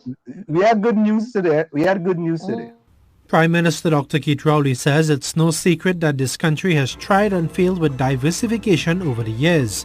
He recalls that attempts were even made with the Sandals project and believes Tobago missed out on a great opportunity. We did try. But a significant component of failure has attended our attempts, largely because of our behavior and our downright foolishness. Dr. Rowley expects this new Pan Theatre to eventually make a significant contribution towards the economic development of the country and urge desperados to take advantage of the opportunity. Right here, you will claim it, because the world will know if you want the real steel band, if you want to hear the real talent in the real land of the steel band, you have to come to this Pan Theatre right here in Port of Spain. The Prime Minister hopes that when this facility is completed in the first quarter of 2022, the private sector gets involved to make that part of Port of Spain an entertainment district. Meanwhile, Tourism Minister Randall Mitchell believes desperados could benefit greatly in the future when cruise ships are allowed to visit again. At least 3,000 tourists come on board.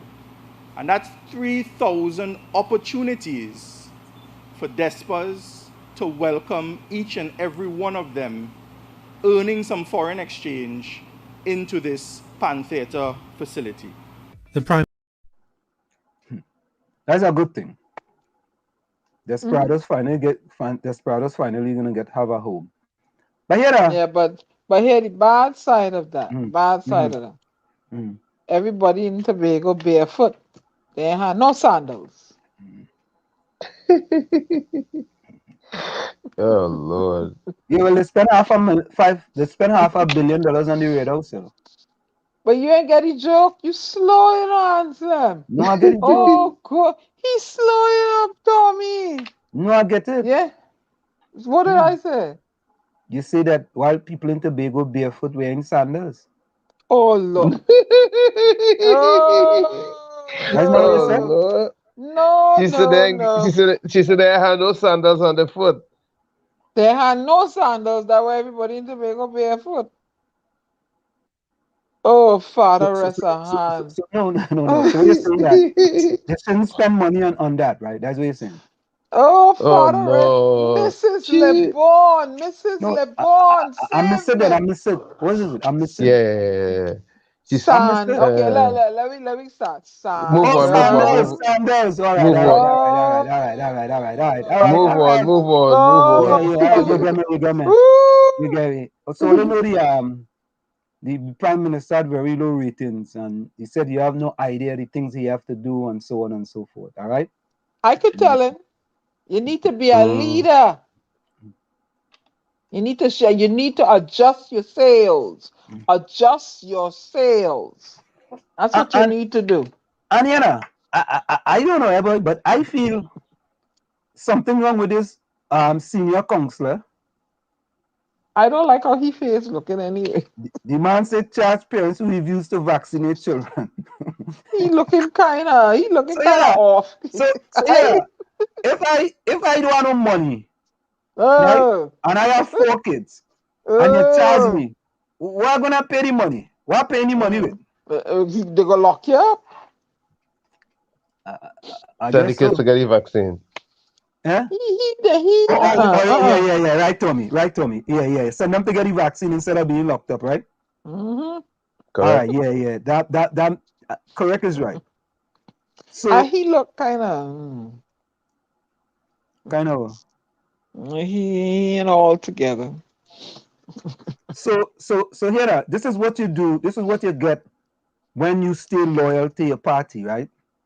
You get instrumental of appointment given to 5 head of mission. So Gerald Green will take up the position of ambassador to the Federative Republic of Brazil. Her Excellency Annalisa Loh will be Trinidad and Tobago ambassador to the People's Republic of China. Dr. Lovell Francis, who they boot out from the last, I think he's Mayaro boy, Mayaro. Dr. Lovell Francis to be country high commissioner to the Republic of South Africa.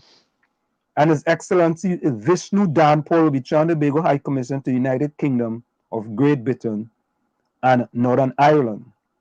His Excellency Major General retired Edmund Dillon will resume duties as ambassadors to Bolivarian Republic of Venezuela. So once you're still loyal, you know, you get taken care of. All right?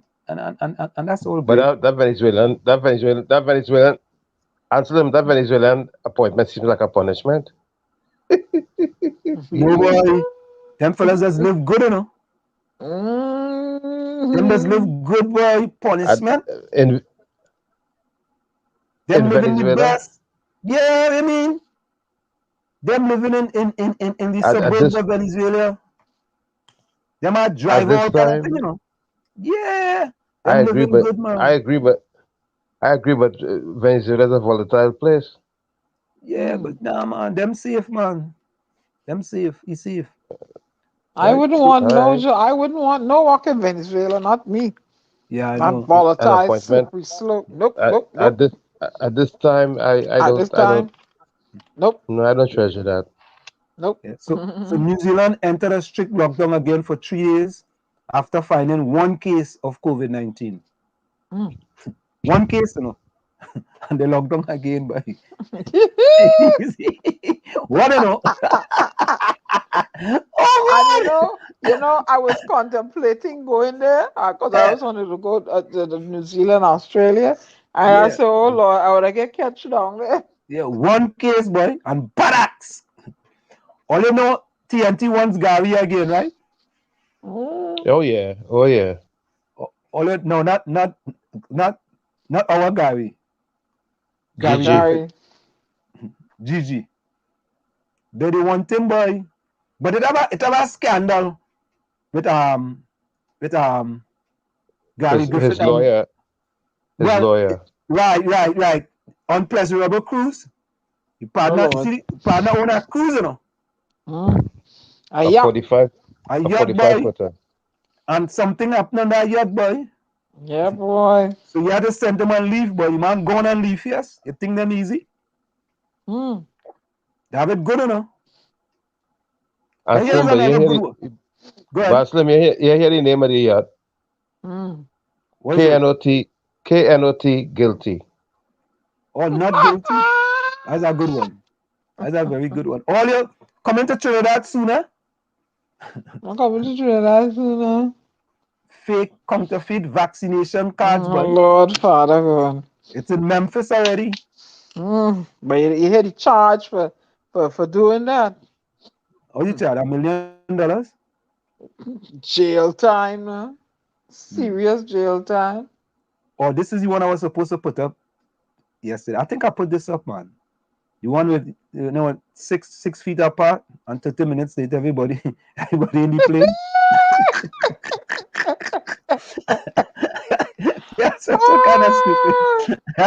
You see, all of we 6 feet apart before we go on, and as soon as we go on the plane, right? But listen now, there was also some good That news happens about here in the US. Yeah. 𝗃𝗃𝗃𝗃 was ranked high, boy, as one of the best airports in the Caribbean, boy. They ain't doing bad, you know? You know what I mean? They ain't doing bad at all. And here's this other one here. What do you guys think? Is this fact or fiction? This fact or fiction? What? I can't see. Oh, hold up. Politician's car. Oh, you see the politician's car? You see the politician's son's car? And you see the politician's wife car? And you see the voters? Is that fact or fiction? you see? Something to think about. Something to think about. Let's quickly go back to the chat. So TNT wants Gary earlier. Hey, before we go, we had a fast bowler in the West Indies. The West Indies beat Pakistan in the first test. And we had a 19-year-old fast bowler from Trinidad named Jaden Seals. He broke the world record as the first 19-year-old to get 5 wickets in his first test match. Not only that, but he ended up with Kemar Roach that took the West Indies to like a 1-wicket win in the first test versus Pakistan. So Jaden Seals, boy, we have a Trinidadian on the map, a 19-year-old fast bowler from Trinidad. I don't think they have any fast bowler from Barbados. But I think 𝗵𝗫𝘃𝗀 is the captain, though. Yeah, 𝗵𝗫𝘃𝗀 is the captain. Diana, congratulations. Yay! Once 𝗵𝗫𝘃𝗀 and thing it go work. Yeah, thing go work. That's All right. Let me quickly get back to the chat here, quickly. Hold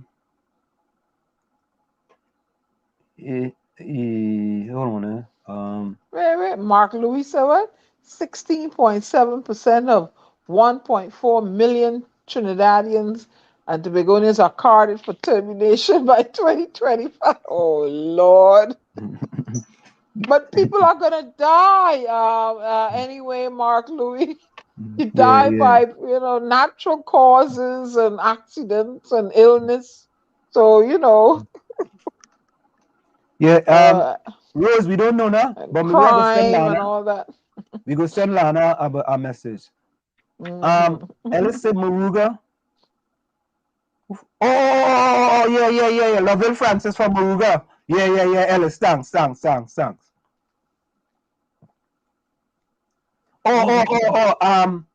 Haley, here is that one, I had this one here. Haley said he'll be surprised. Nah, Haley, I don't think that's going to happen, though. That they call a snap election. I don't think so.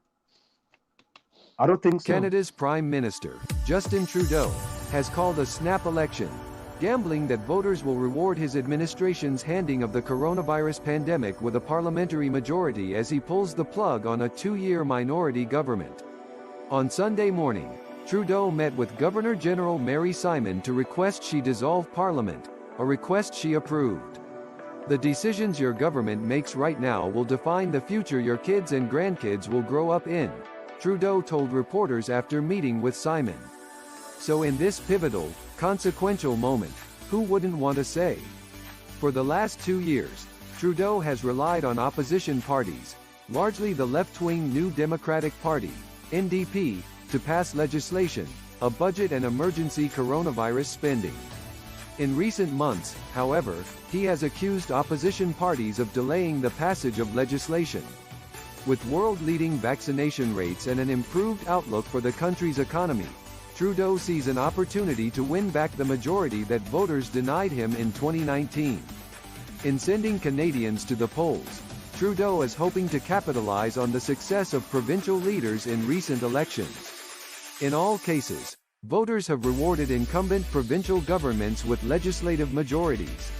But there is no guarantee for the Prime Minister, whose Liberals have led the country since 2015. Recent polling puts Trudeau on the cusp of capturing the 170 seats needed for a majority government. Data from the Angus Reid Institute found the Liberals have 5-point advantage over the opposition Conservatives, with the pandemic being top of mind for voters. The Prime Minister's rivals have shown little interest in heading to the polls. In late July, the new Democratic leader, Jagmeet Singh, sent a letter to the newly installed Governor-General, Mary Simon, calling on her to reject Trudeau's request to dissolve Parliament. Singh pointed out that the country's fixed election law states that every general election must be held on the third Monday of October 4 calendar years after the last one. While the law allows for an early election if the government has lost the confidence of the House of Commons, Singh noted that Trudeau's Liberals have won every confidence vote they faced. It's not the right time to have an election, he said earlier this week. People might say that that's what governments do. I don't think that's what governments do when you're in the middle of a pandemic, he said. So there you go. We actually have a snap election in so Haley, I don't see that happening in Trinidad. All right. Ellis say Wall Street, what good about a patent that costs millions of dollars? I'm going to be locked up from the people of the communities. No, I think we'll be open. CV says, Desperados have a home. It's a waste of dollars. Anslam played Cultural by Tambo. Yeah. All right. Once YouTube will give I don't think so. No, stay. You don't get that for that one? Don't try it. Don't try it.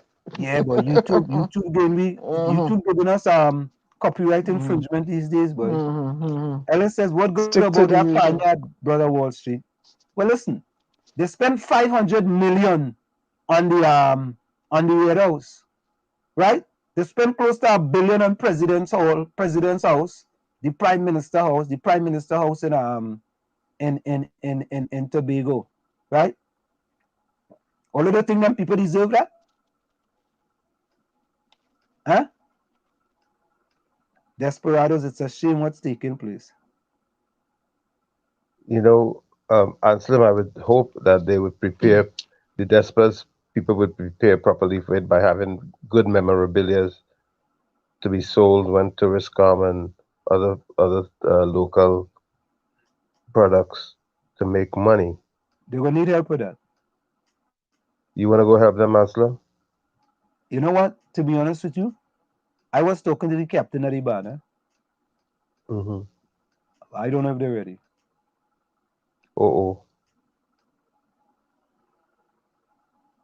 I don't know, you know. I don't know if they're ready. Because I've been the captain of the band. You know, I used to talk to the captain of the band. Yeah, they have memorabilia, a little shop, or like a little thrift shop, or not thrift. What's the word? A little. No. A store like the NBA shop, you know, Desperado shop. Yeah. Where they could sell memorabilia and all that stuff. You know. LSA Diana is a fast bowler. Yeah, Rose boy, hats off to Jaden Seals, boy. You know. I think let Ellis know I just bowl Googlies. What was Diana talking about Googly last time? What was that one, Diana? Oh, that was the pitching. When you started talking about pitching and Diana started talking about I just bowl Googlies. I will take out your wicket, the middle one. I thought you used to pitch Googlies. I will bowl Googlies. I will take out your middle wicket. She got from pitching Googlies. She got from pitching Googlies to bowling Googlies. I will take out your middle wicket, boy. Yeah, man. The storm, man. Yeah, the storm ain't easy, boy. I know that's right. Hey, look Darren Prasad reach, boy. He late. Wait now, Darren Roach is a Bajan? Yes, you ain't hear that name? That's a Bajan name. No, what I'd ask him if he's a Bajan. Kima Roach is yeah, he could bowl, boy. He good. You see how LeBon is a true macaque name? Roach is a Bajan name. Nah, where is that one day? That's a They referral French name. name. Huh? They don't have no Bajan with LeBon. I know that. Rose, Gary with your daughter tonight. They don't have no Bajan with Espinay. Nah, never hear no Bajan with Espinay. Only French name. Let's say, yeah, Darren Prasad, good night, boy. Be safe. Let's say, what people deserve, what Wall Street, the Parnettas be locked up just like all these stadiums. Remember, Jesus Sandy wasn't even given the opportunity to train at the stadium. Yeah. Okay. Nadia, good night as well. Hey, before we go, Nadia, before you go, Who put Nadia, the closing chat? yeah, put. Oh, what doing my paper, boy? Yeah, Nadia, before you go, Nadia, put the closing comments in the chat, Nadia. Put your closing comments before you go. Nadia and who else? I had Ellis already. Nadia. Half right. Oh yeah. Hey, force right. I mean half right. Half right. We always have two people put their closing comments in the chat. So half right and Nadia, can you put your closing comments in the chat, please? All right. Yeah, half right. Roaches are Bajan. Yeah. Correct is right. So that is Nadia and half right. Why could I tell all that? Rose is a Bajan. Like Ben Skin is a Bajan. Hey. Ben Skin is a Bajan? Period. Half right. But wait, I thought you said he was born in Trinidad. Ben Skin is Bajan. Period. Oh, okay. Ben Skin. I born in Trinidad, but I'm a Bajan. Look, the fella come back again. Well, you know who's that? Lord Ron. Of course, leave me alone. Oh, Lord. Rose says, Joel said I'm a nice person. Thanks, Rose. I appreciate it. Rick says, but answer, you know, the same Mr. George was encouraging the government to mandatory vaccinate, even advising them that the law is on their side. But the man agree with it. He say, yeah, he say for that. He say for mandatory vaccination. You understand? Who's going first? Mark say Ethiopia is coming, and they really don't want the profane, the stupid, the vulgar, and the wasteless eaters to be a part of it by 2025. Robots will take over by 2030. You know, Mark, that's a great point, you know. All you know that for real? Mark, you preach there, boy. You see all them factories and them they having? Watch at Amazon, eh? In them Amazon factories, you know Amazon already have cashless takeout. Or supermarkets too. Yeah, cashless takeout, boy.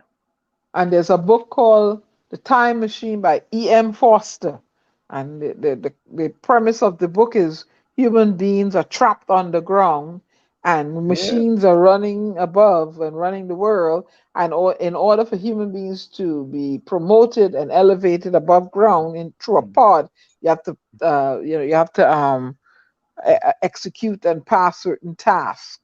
So hey, that was written. I read that way back in the day. Yeah, boy, that's real. You know, boy. My dog, welcome back. I know where he went, but welcome back.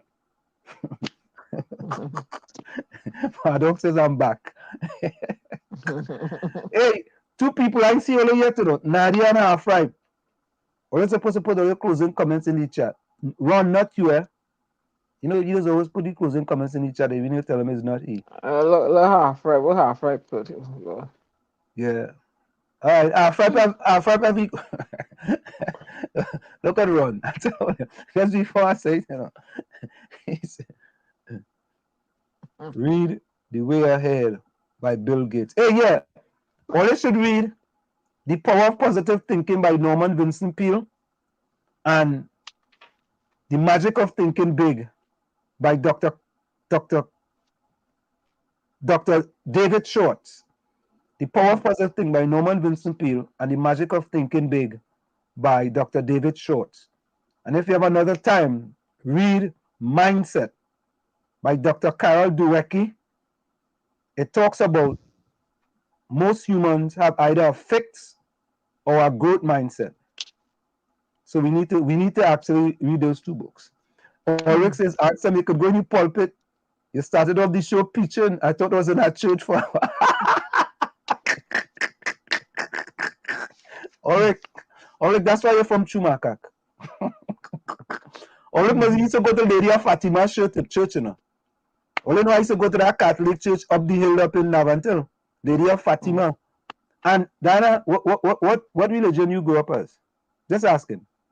Well, they forced Catholic on me. I went to Fatima RC school. So okay. I say enough Hail Marys. But so I choose.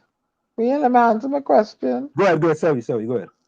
But I choose to be a Methodist. Okay. Tell me about you. Anglican. And after this we go close on this. So we have Half Ripe quote, but we don't have Nadia. Maybe Nadia going already? Maybe Nadia left? I don't know. Okay, all right. So if Nadia left, CV, put closing comments in the quotes. Yeah, when I used to go to church at Lady Fatima up in Laventille, right? The priest and them used to say something in Pig Latin.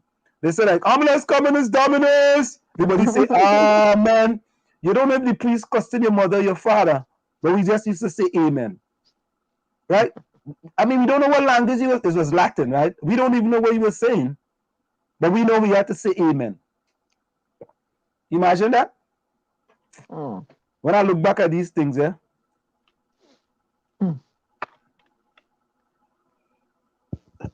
Half Ripe, that's the quote you want me to read?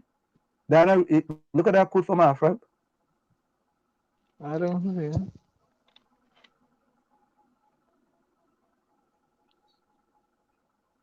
Oh, what? Remember, we can't fall off unless we allow them to pick me. Okay, good. No. He put on the next one after that. Yeah. So CV, all right. CV have the closing comment. All right. So I'm gonna go first. Diana, you go second, and then Tommy go last. Hold on, eh? Okay. So the most beautiful people we have known are those who have known defeat, known suffering, known struggle, known loss, and have found their way out of debts. These people have an appreciation, a sensitivity, and an understanding of life that fills them with compassion, gentleness, and a deep loving concern. Beautiful people do not just happen. From where I sit, this is it. The clock on the wall said that's all. I like to stay, but I've got to go. Remember, hard work beats talent. When talent does not work hard, and for every 60 seconds of anger, you lose 1 minute of happiness. Go ahead, Diana. Okay. I wrote a poem. Small poem. And it's about freedom. And where is freedom going? So here we go. COVID appeared on the horizon and like a thief began to chisel away at our freedom. Freedom now constricted, stifled, and we confused. Freedom is unemployed, now mentally and physically abused. Freedom confined behind iron walls. For freedom from the abusers, the victim loudly calls. Freedom to choose what is injected in your body now hinges on if you want to mingle freely. Freedom itself has been arrested. Those things you took for granted are now considerably restricted. Freedom to talk, we are now muzzled. The animals look at us, curious, confused, and puzzled. Freedom, where did you go? I took you for granted, Lord, I miss you so. The master done locked me up and locked me out. But all them variants was coming in freely through the South. Freedom to walk, freedom to talk. Freedom isn't free anymore. Daily fines, quarantines, tests citizens are being forced to pay for. Only in freedom state can you truly negotiate. To escape captivity, this COVIDian will take it by any means necessary. This is Diana Benskin, aka The Storm, bidding you auf Wiedersehen until we meet again. Good night, my beloved people. Go ahead, Toby. Now, we keep talking about access to capital and so on for people, for our people. But Bob Hope says a bank is a place that will lend you money if you can prove you don't need it. I think that's rather unfortunate, but that's the way it is. Now, John Quincy Adams also say, if your actions inspire others to dream more, learn more, do more, and become more, you are a leader. And on a lighter note, an onion can make people cry, but there's never been a vegetable that can make people laugh. This one's by Will Rogers. A pleasant good night to each and every one. Thank you for allowing me to spend the time with you in the village, Anselm, Diana, and our listeners and guests. Hope to see you on the next episode of In the Village with the Dark Triplets. Blessings. Okay, so we have CV says, when the righteous increase the people, when the righteous increase, the people rejoice. When the wicked rules, the people groans. That's CV closing comments, and we're gonna get half ripe. Which one is half ripe comments?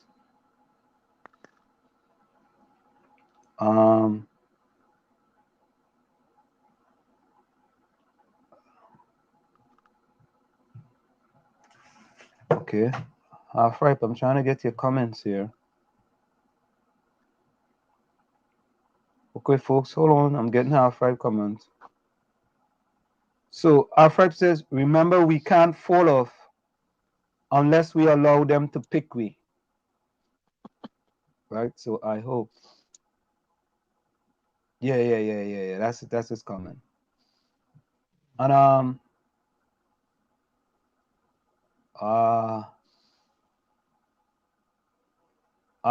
Diana, Alice wants to know if you listen to this song. What song is that? I don't know. Half Ripe says beautiful poem. Ulrich said that was beautiful. That was beautiful, Miss Diana. Alice says, why does you have to take the vaccine and say thanks, Wall Street? Just say, you say amen and pass the prayer.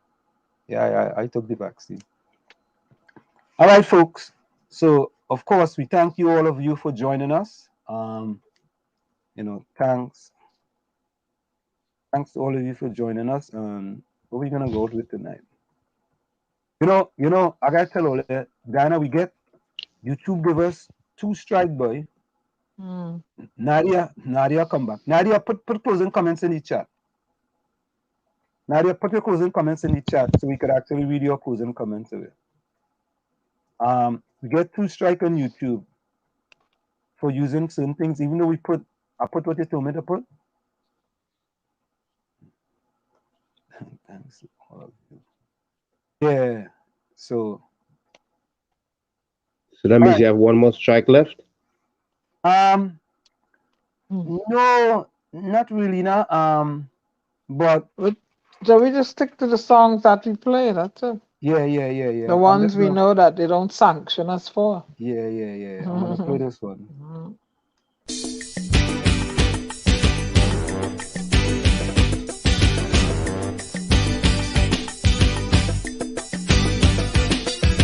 I pledge to serve my country, Tobago and Trinidad.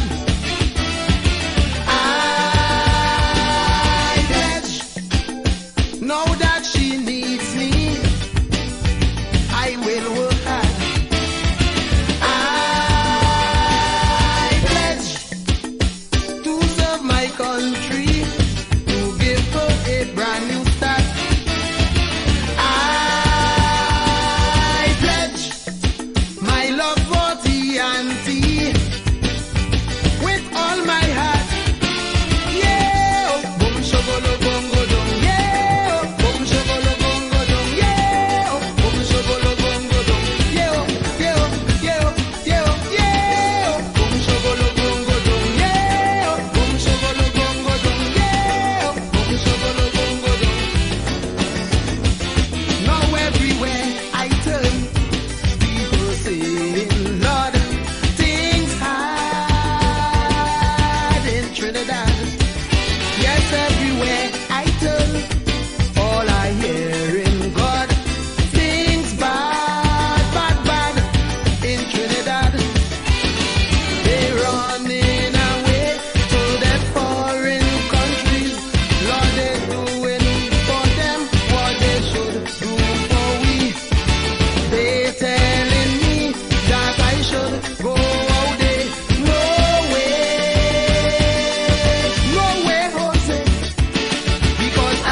Country,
Tobago and Trinidad.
serve my country, Tobago and Trinidad.